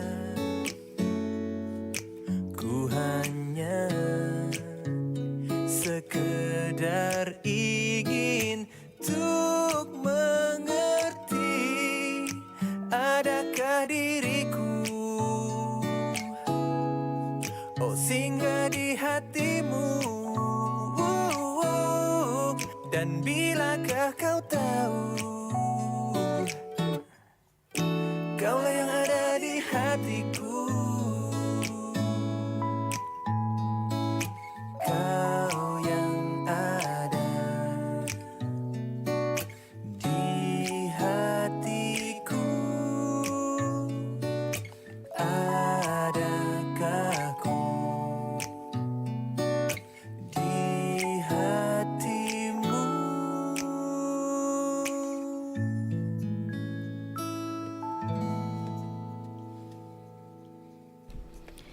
Kembali kami hadirkan informasi untuk Anda pendengar, kali ini terkait pembangunan rumah adat Bola Soba di Kabupaten Bone diperkirakan akan selesai tahun depan.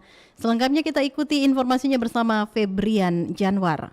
Rencana pembangunan kembali rumah adat Bola Soba di Kabupaten Bone diperkirakan tidak dapat selesai dibangun tahun ini sesuai target pemerintah daerah. Alasan molornya pembangunan rumah adat khas Bugis Bone ini dikarenakan tahapan pembebasan lahan masih dalam proses sehingga waktu pengerjaan bangun tidak dapat selesai hingga akhir tahun ini. Hal tersebut diungkapkan Sekretaris Daerah Kabupaten Bone Andi Silamudin saat ditanya progres pembangunan rumah adat Bola Soba pasca kebakaran tahun 2021 lalu. Dikatakan lokasi pembangunan rumah adat ini rencananya akan dibangun di atas lahan seluas 4 hektar di daerah Kecamatan Palaka, mengingat lahan tersebut memiliki nilai sejarah terkait keberadaan kerajaan di Bone. Disebutkan total anggaran yang disiapkan pemerintah daerah untuk pembebasan lahan ini senilai 6 miliar rupiah dan berharap nilai tersebut cukup untuk pembebasan lahan tersebut sesuai dengan penetapan nilai oleh tim apresial serta kesepakatan pemilik lahan. Kalau hitung-hitung kami secara teknis cukup. Tapi kalau pemilik lahannya mau nggak? Karena kan di appraisal tergantung dari timnya. Kita kan ada tim appraisal yang menentukan harga dasar yang ditentukan oleh appraisal itu yang kita ikuti. Dan tetap juga nanti kita akan nego sama yang bersangkutan berapa yang pasti kita tidak akan membeli tanah itu sebelum ditentukan oleh tim appraisal berapa harga tanah per meter di situ. Tapi target tahun ini uang itu pembebasan lahannya, Pak? Iya, tahun ini selesai. Untuk pembangunannya sendiri? Kita juga upayakan tahun ini, tetapi kalau tidak bisa diselesaikan ya kita multi-years-kan ke tahun berikutnya. Islam Mudi menambahkan untuk biaya pembangunan fisik atau rumah Bola Soba ini membutuhkan anggaran senilai 20 miliar rupiah. Nilai anggaran yang disiapkan tersebut menurut Sekda Bone ini dinilai cukup mengingat bangunan Bola Soba ini nantinya memiliki luasan cukup besar dibandingkan bangunan sebelumnya. Di samping itu juga akan dibangun rumah adat lainnya di area 4 hektar tersebut dengan tujuan objek rumah adat ini akan menjadi objek pusat penelitian adat dan budaya Bugis.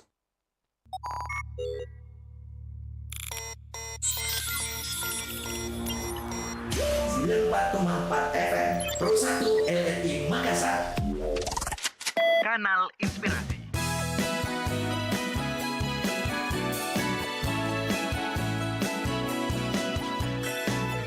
Tak pernah ku rasakan cinta begitu hebatnya sebelum ku kenal kamu. Duniaku kelabu dan kau datang membawakan cinta.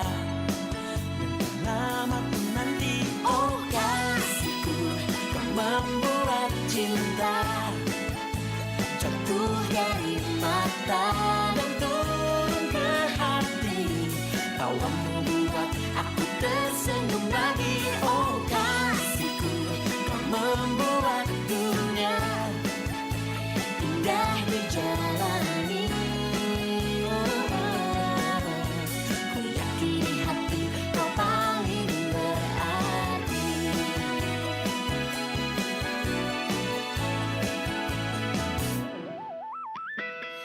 Hanya kamu satu-satunya yang ada di hati. Andai saja kita berdua bersama selamanya, dan kau datang membawakan cinta yang tak lama ku nanti. Oh kasihku, kau membuat cinta jatuh dari mata dan turun ke hati. Kau membuat aku tersenyum lagi, oh kasihku, kau membuat dunia indah dijalani. Ku yakini hati kau paling berarti. Jatuh dari mata dan turun ke hati. Kau membuat dunia indah dijalani. Ku yakini hati. Padam, padam, padam, padam. Oh kasihku, kau membuat cinta jatuh dari mata dan turun ke hati. Kau membuat aku tersenyum lagi, oh kasihku, kau membuat dunia indah dijalani. Yakini hati kau paling berarti, oh kasihku, kau membuat cinta jatuh dari mata dan turun ke hati. Kau membuat aku tersenyum lagi, oh kasihku, kau membuat dunia indah dijalani.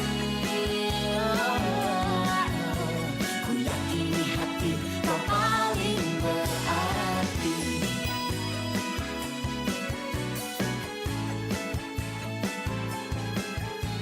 Jatuh dari mata turun ke hati.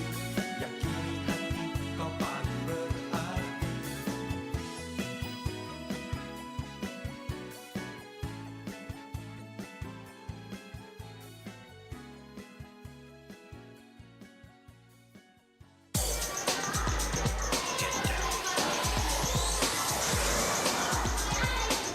Om Swastiastu beli, ampura mengganggu.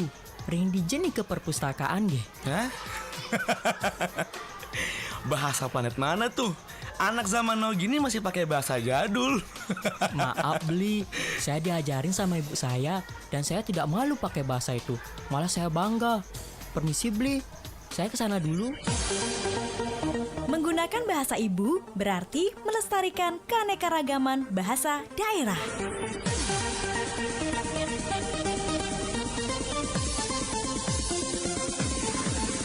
Hai Bestin, ntar malam kita ngumpul yuk. Makan bareng di tempat biasa. Wah, boleh. Kalau gitu, sebelum makan kita berdoa dulu. Gimana? Aku yang mimpin doanya. Boleh? Mana bisa gitu? Yang senior di sini siapa? Aku kan? Ya harus dengan ajaran aku dong berdoanya. Enak aja. Iya, tapi kan yang undang siapa coba? Hus. Udah. Kenapa sih hal sekecil ini harus kita debatkan? Tahu nggak, dari hal sepele seperti begini bisa memicu masalah besar. Kita sama-sama menyembah Tuhan. Cara kita yang berbeda. Kalau misalnya nggak suka, ya udah tinggal berdoa dalam hati aja. Ya, tapi... Nggak ada tapi-tapi. Sekarang kita berdoa masing-masing ya. Jangan karena berbeda kita malah bertengkar dan gak jadi makan. Iya nih, sayang tahu makanannya diliatin doang. Gitu dong. Udah. Akur.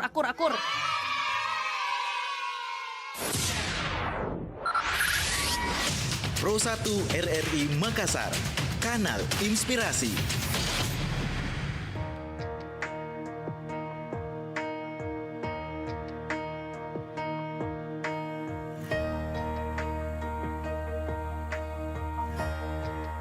Seperti bintang-bintang hilang di telan malam, bagai harus melangkah tanpa ku tahu arah. Lepaskan aku dari tatap bertepi saat kau tak di sini. Seperti dedaunan berjatuhan di taman, bagaikan debur ombak mampu pecahkan karang. Lepaskan aku dari tatap berakhir saat kau tak di sini. Saat kau tak ada atau kau tak di sini, terpenjara sepi, ku nikmati sendiri. Tak terhitung waktu untuk melupakanmu. Aku tak pernah bisa, aku tak pernah bisa. Seperti dedaunan berjatuhan di taman, bagaikan debur ombak mampu pecahkan karang. Lepaskan aku dari tatap berakhir saat kau tak di sini. Saat kau tak ada atau kau tak di sini, terpenjara sepi, ku nikmati sendiri. Tak terhitung waktu untuk melupakanmu. Aku tak pernah bisa, aku tak pernah bisa.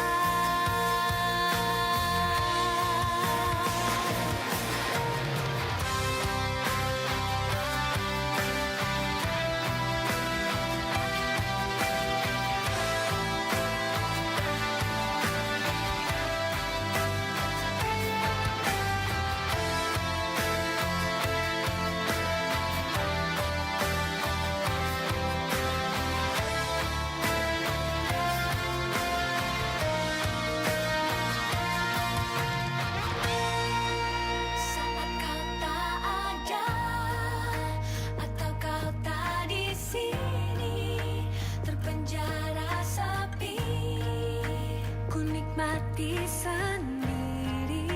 Tak terhitung waktu untuk melupakanmu. Aku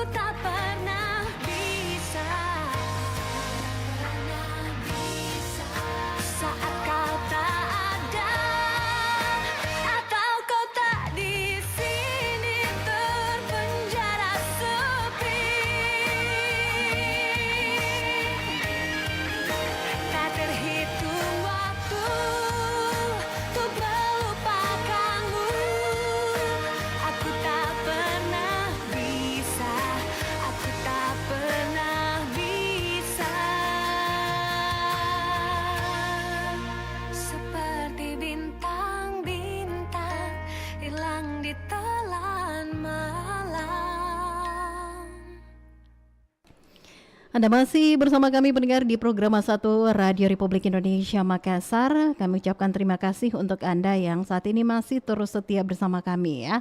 Di musik dan informasi saat ini, lagu-lagu hiburan tetap kami hadirkan untuk Anda dan juga sejumlah informasi tetap kami hadirkan untuk Anda hingga jelang pukul 14 waktu Indonesia Tengah.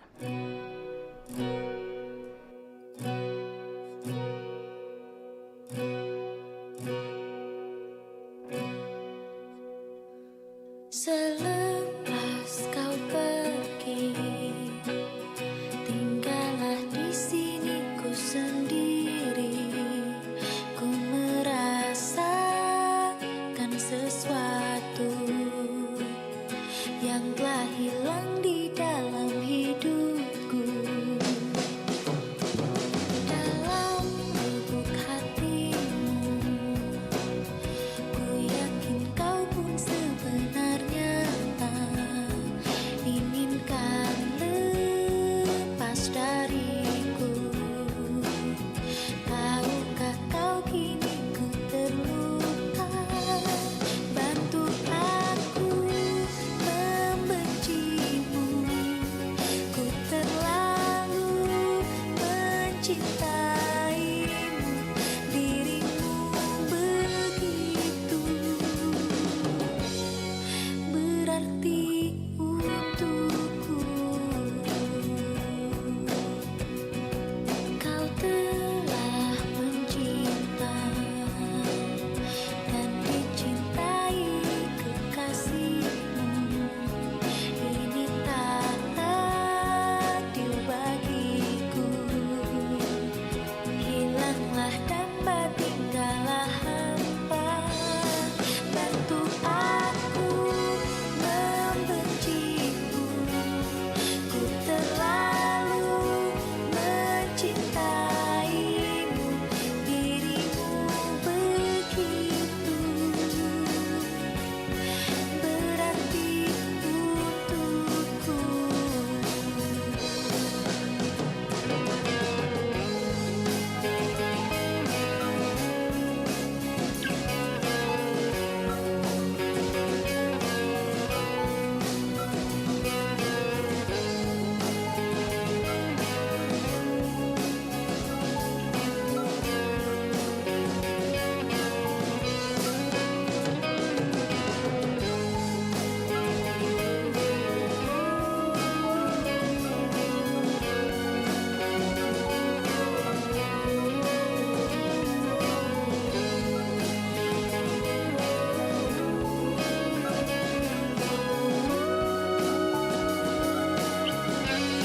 Bantu aku membencimu.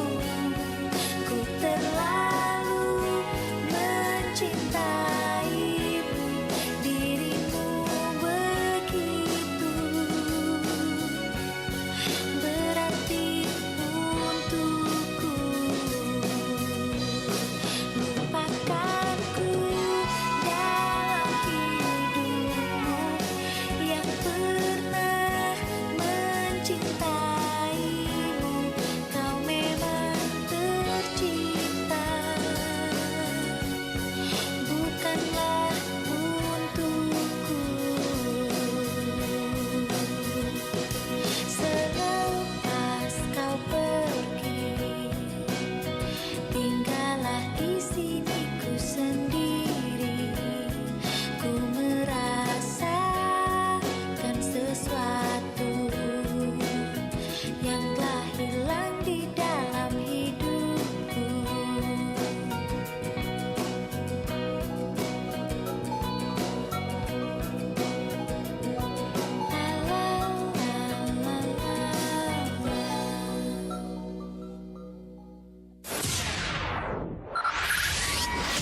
Pro 1 RRI Makassar, Kanal Inspirasi. Rasa cinta yang dulu tak hilang kini berseri kembali. Telah kau coba lupakan dirinya, hapus cerita lalu dan lihatlah bagai bunga di musim semi yang tersenyum menatap indahnya dunia yang seiring menyambut jawaban segala gundamu. Walau badai menghadang, ingat lakukan selalu setia menjagamu. Berdua kita lewati jalan yang berliku tajam. Setiap waktu wajahmu yang lugu selalu bayangi langkahku. Telah lama nanti dirimu tempat ku kan berlaku. Jaya hatiku, yakinlah kekal abadi selamanya. Seperti bintang yang sinarnya terangi seluruh ruang di jiwa, membawa kedamaian. Walau badai menghadang, ingat lakukan selalu setia menjagamu. Berdua kita lewati jalan yang berliku tajam. Rasa yang kau rasakan kan jadi bagian hidupku. Bersamamu letakkanlah segala lara di pundakku ini.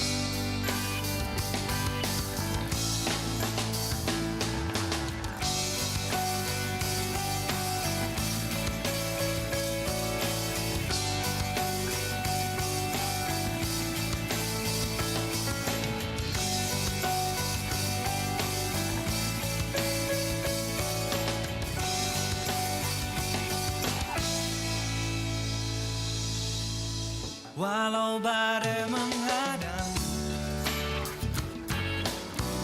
ingat lakukan selalu setia menjagamu. Berdua kita lewati jalan yang berliku tajam. Rasa yang kau rasakan kan jadi bagian hidupku.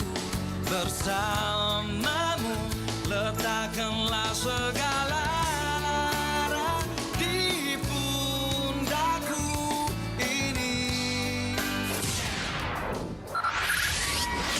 Pro 1 RRI Makassar, Kanal Inspirasi.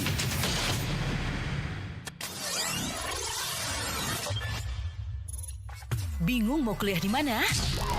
Di Universitas Megariski aja, universitas yang terakreditasi BAN PT yang berpengalaman menjalankan perguruan tinggi sejak tahun 2005, mengutamakan pendidikan karakter dan menghasilkan generasi muda yang berkompeten di bidangnya.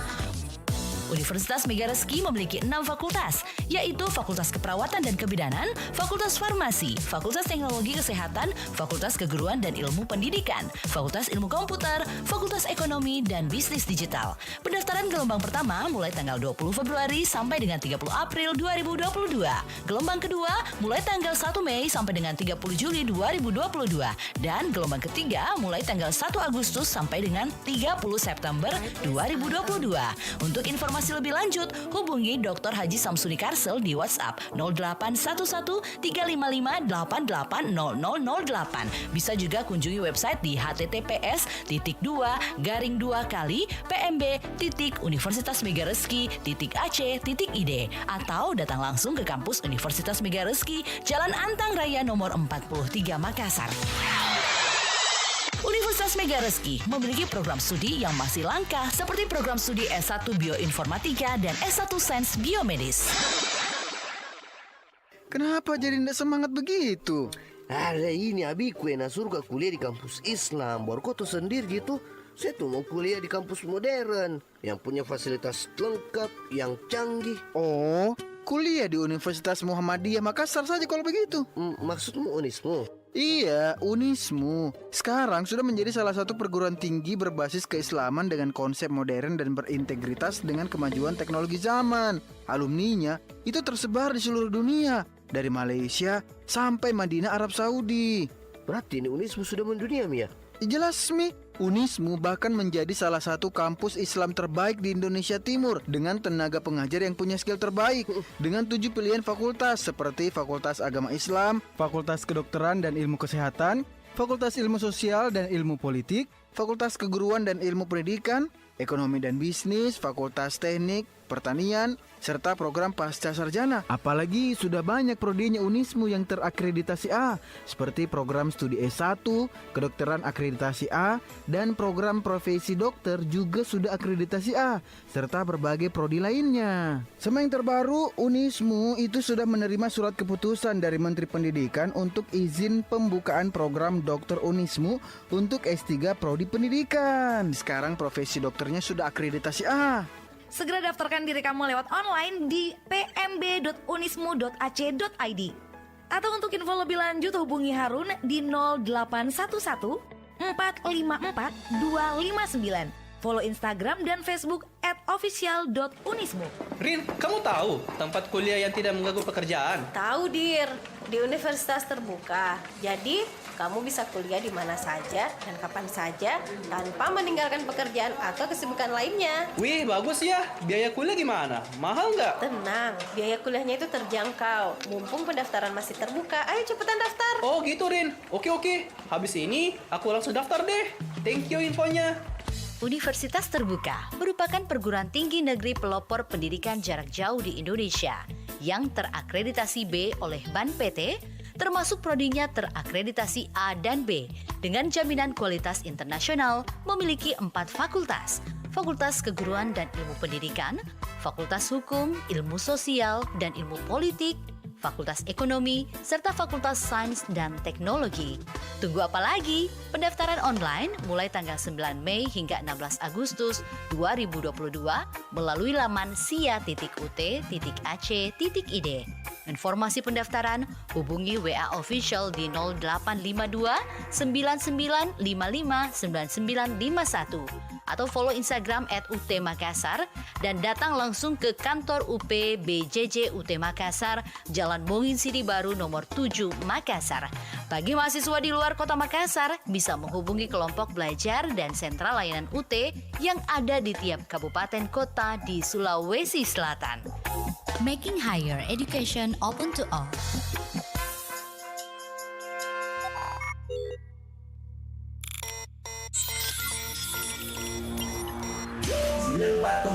FM Pro 1 RRI Makassar. Kanal Inspirasi.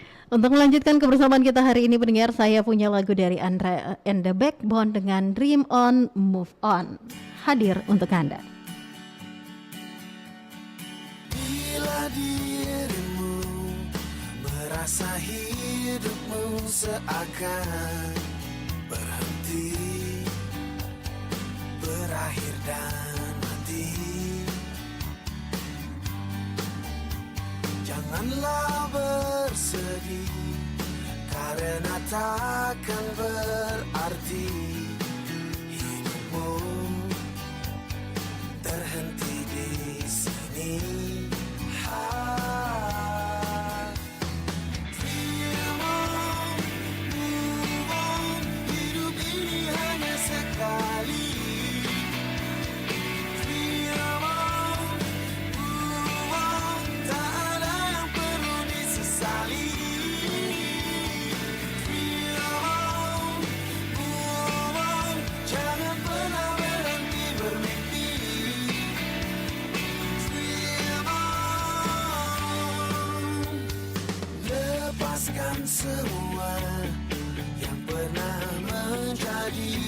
denganmu hingga kau tak lagi terbelenggu. Relakan semua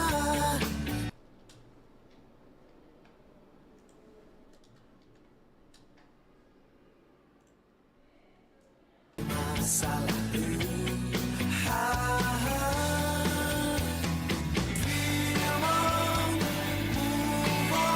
Hidup ini hanya sekali.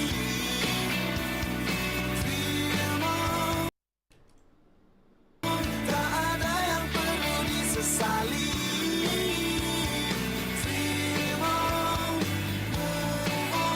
Jangan pernah berhenti bermimpi.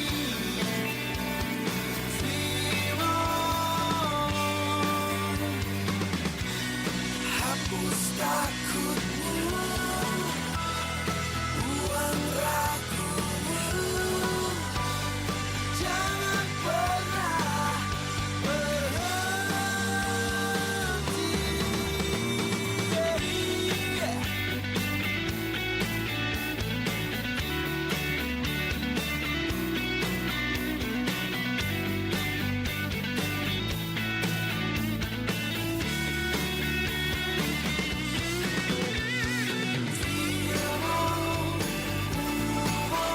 hidup ini hanya sekali.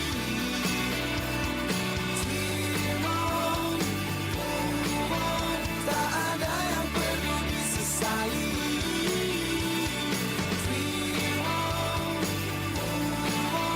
Jangan pernah berhenti bermimpi. Terus bermimpi dan berlari. Move on, hidup hanya sekali. Move on, tak perlu disesali. Jangan berhenti dan sesali. Move on, jangan berhenti, terus berlari.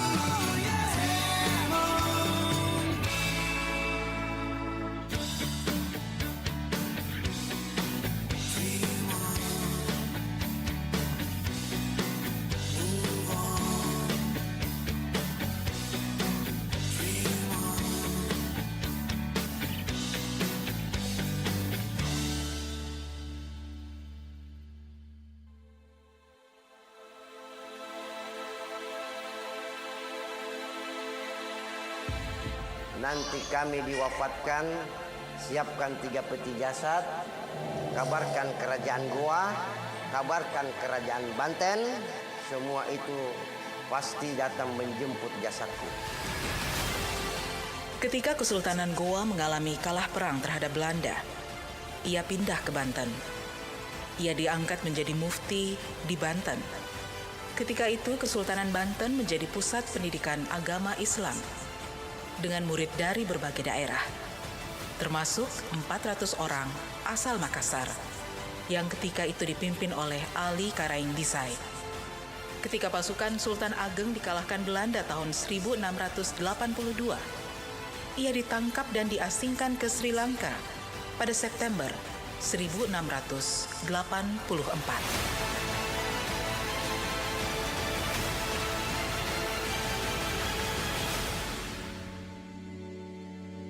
Sepenggal kisah dari perjalanan hidup Tuanta Salamaka.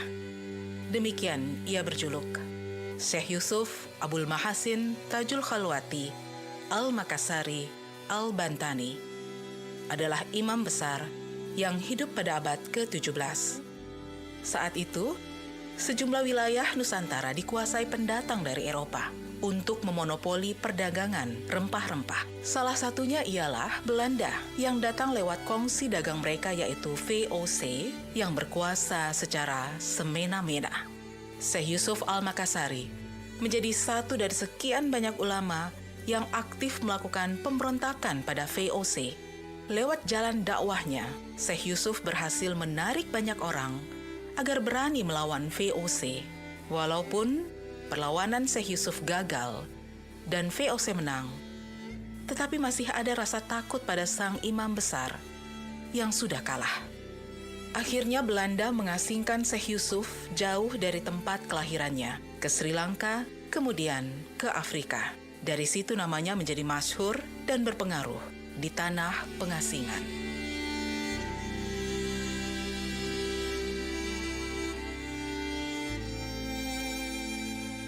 Lahir di Goa, Sulawesi Selatan 3 Juli 1626.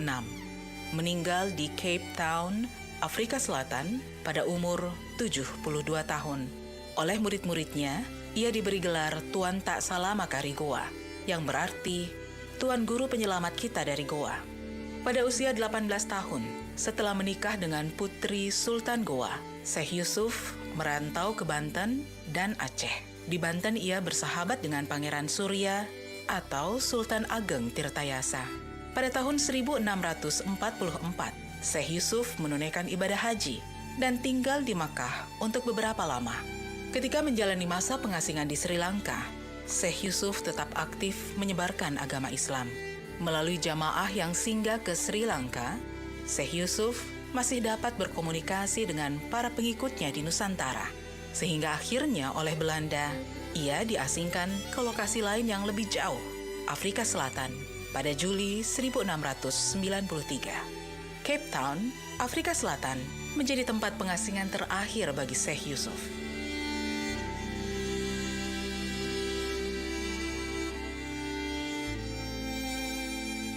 Salah satu misteri wali Allah dari Sulawesi Selatan, Syekh Yusuf Al-Makassari, adalah pada makamnya yang dipercaya berada pada 5 tempat yang berbeda. Bukan hanya berjarak beberapa meter, tetapi berada di pulau bahkan negara yang berbeda. Seorang juru kunci salah satu makam ulama di Kabupaten Goa ini membenarkan misteri tersebut. Di sanalah berguru Sultan Ageng Tirtayasa sama beliau, Syekh Yusuf. Di sanalah diangkat jadi mufti.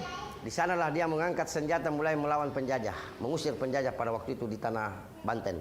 Nanti kami diwafatkan, siapkan 3 peti jasad, kabarkan kerajaan Goa, kabarkan kerajaan Banten, semua itu pasti datang menjemput jasadku. Sampai ke tanah Goa, sampai ke kerajaan Banten, bayar Syekh Yusuf itu wafat.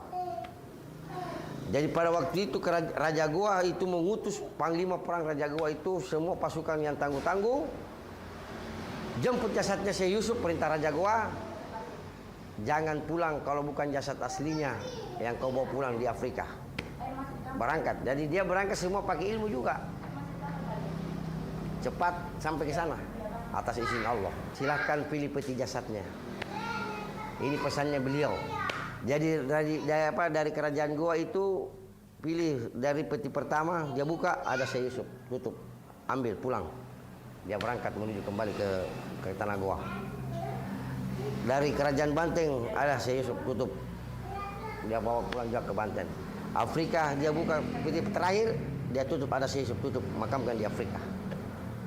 Supaya tidak ada perdebat, tidak ada perkelahian. Karena kalau tidak ada seperti itu, bisa terjadi pertikaian. Karena masing-masing mau memiliki jasad, baru jasad cuma satu. Nah, kenapa bisa sampai 3 jasadnya? Itu semua atas izin Allah. Ya, kalau para walinya Allah bisa terjadi atas izin Allah. Sementara itu, versi yang berbeda menyebutkan, proses pemulangan jenazah Syekh Yusuf bukanlah perkara mudah, karena tidak mendapat izin dari pemerintah kolonial VOC yang memang membuangnya untuk mengurangi pengaruh ulama besar itu di tanah kelahirannya. Meski begitu, berbagai cara ditempuhnya, sehingga utusan Sultan Goa pun berhasil membawa pulang jenazah Syekh Yusuf.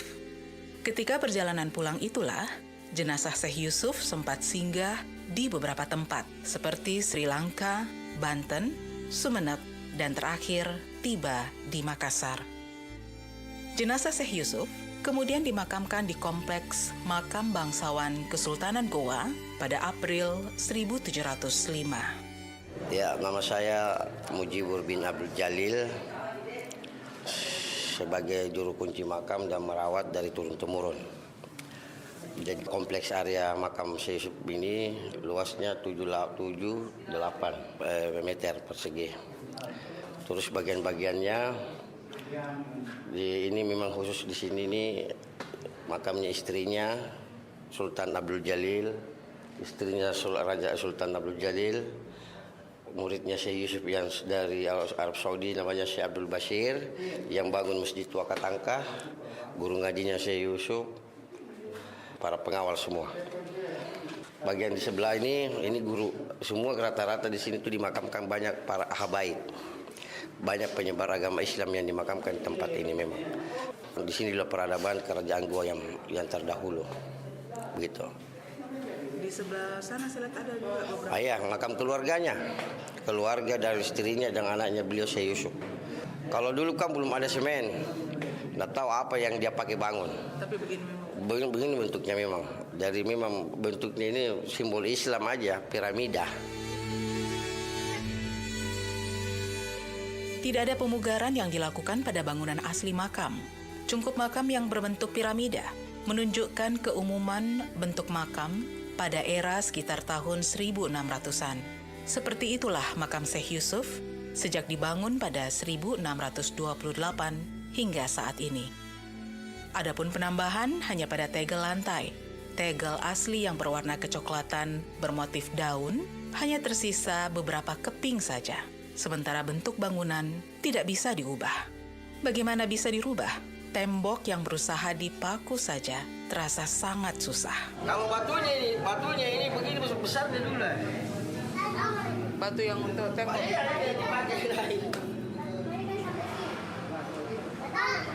Batu batanya baru kuat.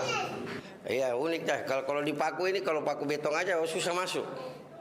Susah. Apanya? Ya, supaya tidak hancur itu yang di dalam. Itu yang di dalam yang asli yang pertama. Yang susah. Itu batu dari Yaman itu, Hadramaut. Itu batu dari seluruh para makam wali di Hadramaut. 1000 para makam wali di Hadramaut, di Yaman. Batu dari sana, dari Timur Tengah. Dia diambil setelah dimakamkan, baru diambil, baru dibikinkan. Jalanan. Iya, supaya orang bebas masuk, maksudnya bisa menunggu apakah itu ada tempat duduk gitu. Kalau bawa bunga itu kan tanda kehormatan aja, karena bunga itu adalah makhluk hidup itu, tumbuh-tumbuhan. Nah, di sama sabda Nabi pernah bersiara dulu pakai daun dia siara pakai daun kurma. Karena di sini tidak ada daun kurma, jadi dia pakai pandang. Dia pakai pandang karena itu pada waktu itu siara begitu, itu kan makhluk jadi zikir di atas makam itu. Jadi makhluk itu berzikir kepada Allah. Tidak ada. Kalau Habib tidak pakai bunga. Nah, iya, kalau ulama tidak pakai bunga, doa. Wirid zikir, tahlilan. Kalau bukan Habib, ya masyarakat umum ya biasa bawa bunga, tanda penghormatan aja. Berada di depan makam, tepatnya di jalan masuk menuju makam. Kami melihat tulisan dalam huruf Arab yang tidak memiliki tanda baca dan sepotong batu marmer yang memuat tulisan seperti tulisan doa-doa terletak tepat di bagian atas pintu masuk makam yang berada sekitar 200 meter dari pintu gerbang makam. Hal ini mengundang rasa ingin tahu kami. Ini kalau doa salam untuk masuk siara. Semua para makam wali memang begini. Jadi ini kalau kita baca, kita doakan diri sendiri, doakan beliau, doakan Nabi Muhammad SAW, seluruh para orang-orang solehnya Allah. Dirahmati, begitu. Ada yang di belakangnya nih, kuala. Oh, gitu, tulisan seperti itu. Oh. Itu namanya artinya, penjelasan singkatnya. Kalau ini yang lama ini. Kalau ini baru temboknya. Ini terreplace karena pernah hancur ini kasih menjadi diperbaiki. Tapi bentuknya tidak berubah. Terus ini Pak, yang jalan kecil ini ke? Menuju masjid. Masjid. Oh, ini yang kayak gini berarti masih. Gurunya Syekh Yusuf itu semua para ada kaitannya dengan Syekh Yusuf. Yang pakai piramida kita balik. Ya, sembarang orang menyampaikan seperti itu. Jadi kalau ada Pak. Jadi kalau kami ini memang asli. Alhamdulillahirrahmanirrahim. Ini berindah semua ini pesiara semua bantuan pesiara atas izin Allah, rezeki Allah dari melalui pesiara. Kawasan makam Syekh Yusuf, Tuan Tak Salah Makarigoa, berada di Jalan Syekh Yusuf, tepat di batas kota Makassar. Kawasan yang dari dulu hingga saat ini merupakan penanda peradaban di Sulawesi Selatan. Dengan luas areal sekitar 30 kali 10 meter, makam kuno ini tetap berdiri anggun dan kokoh, seolah tak terusik dengan beragam perubahan yang terjadi di muka bumi di sepanjang perjalanan sang waktu.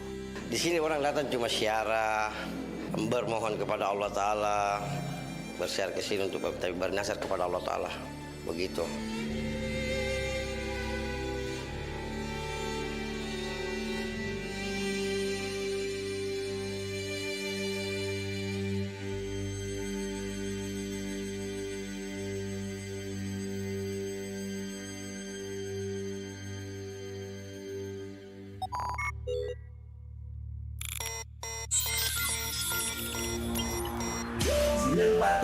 FM Pro 1 RRI Makassar. Kanal Inspirasi.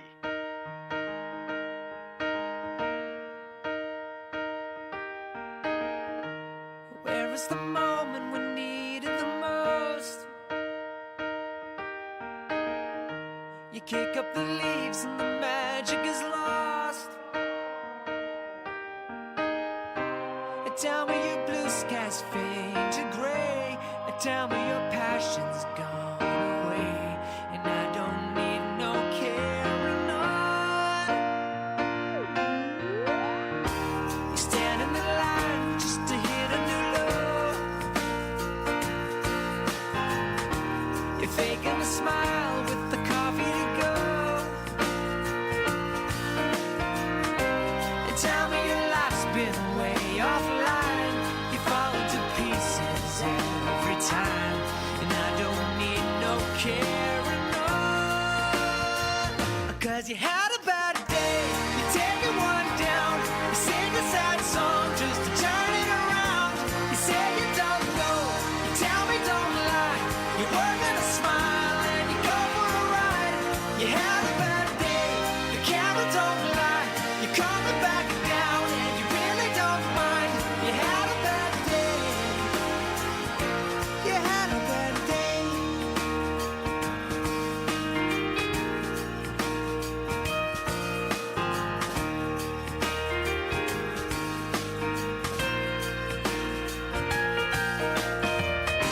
Well, you need a blue sky holiday. The point is they laugh at what you say, and I don't need no carrying on. You had a bad day, you're taking one down. You sing a sad song just to turn it around. You say you don't know, you tell me don't lie. You work at a smile and you go for a ride. You had a bad day, the camera don't lie. You calm it back down and you really don't mind. You had a bad day.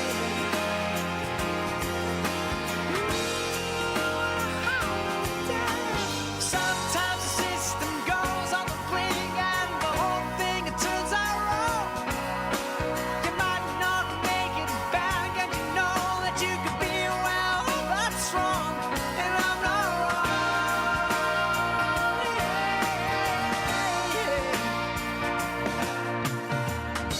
So where was the passion when you needed the most?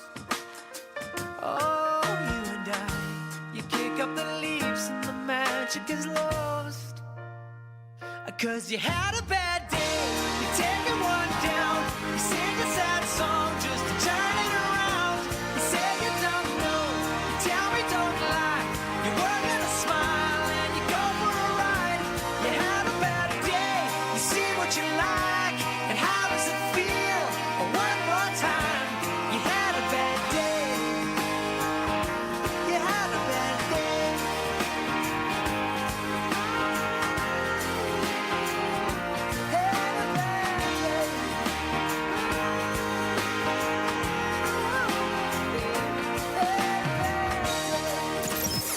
Lomba Desain Logo HUT RRI ke-77 tahun.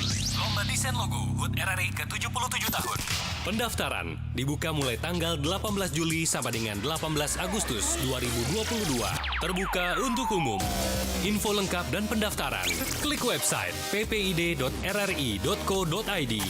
atau hubungi Nia di nomor telepon 0857 7217 7221. Karya terbaik menjadi logo branding sepanjang tahun 2022. Ayo jangan ketinggalan. Menangkan hadiah jutaan rupiah. Lomba desain logo HUT RRI ke-77 tahun.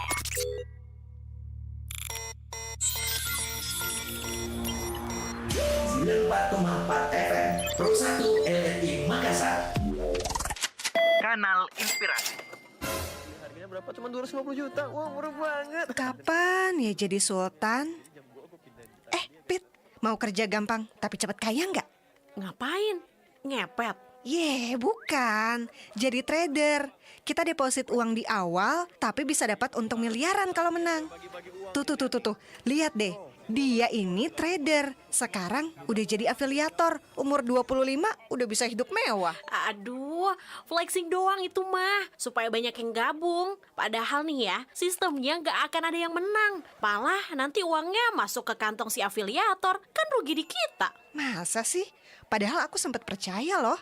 Trading sih gak masalah.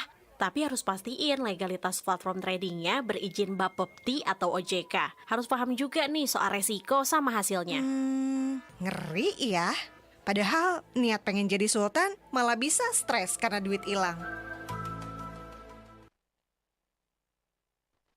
94,4 FM Kanal Inspirasi. Pro 1 RRI Makassar. Dan baiklah pendengar Pro 1 RRI Makassar, kita jelang pukul 14 waktu Indonesia Tengah untuk penyampaian warta berita dari Pro 3 RRI.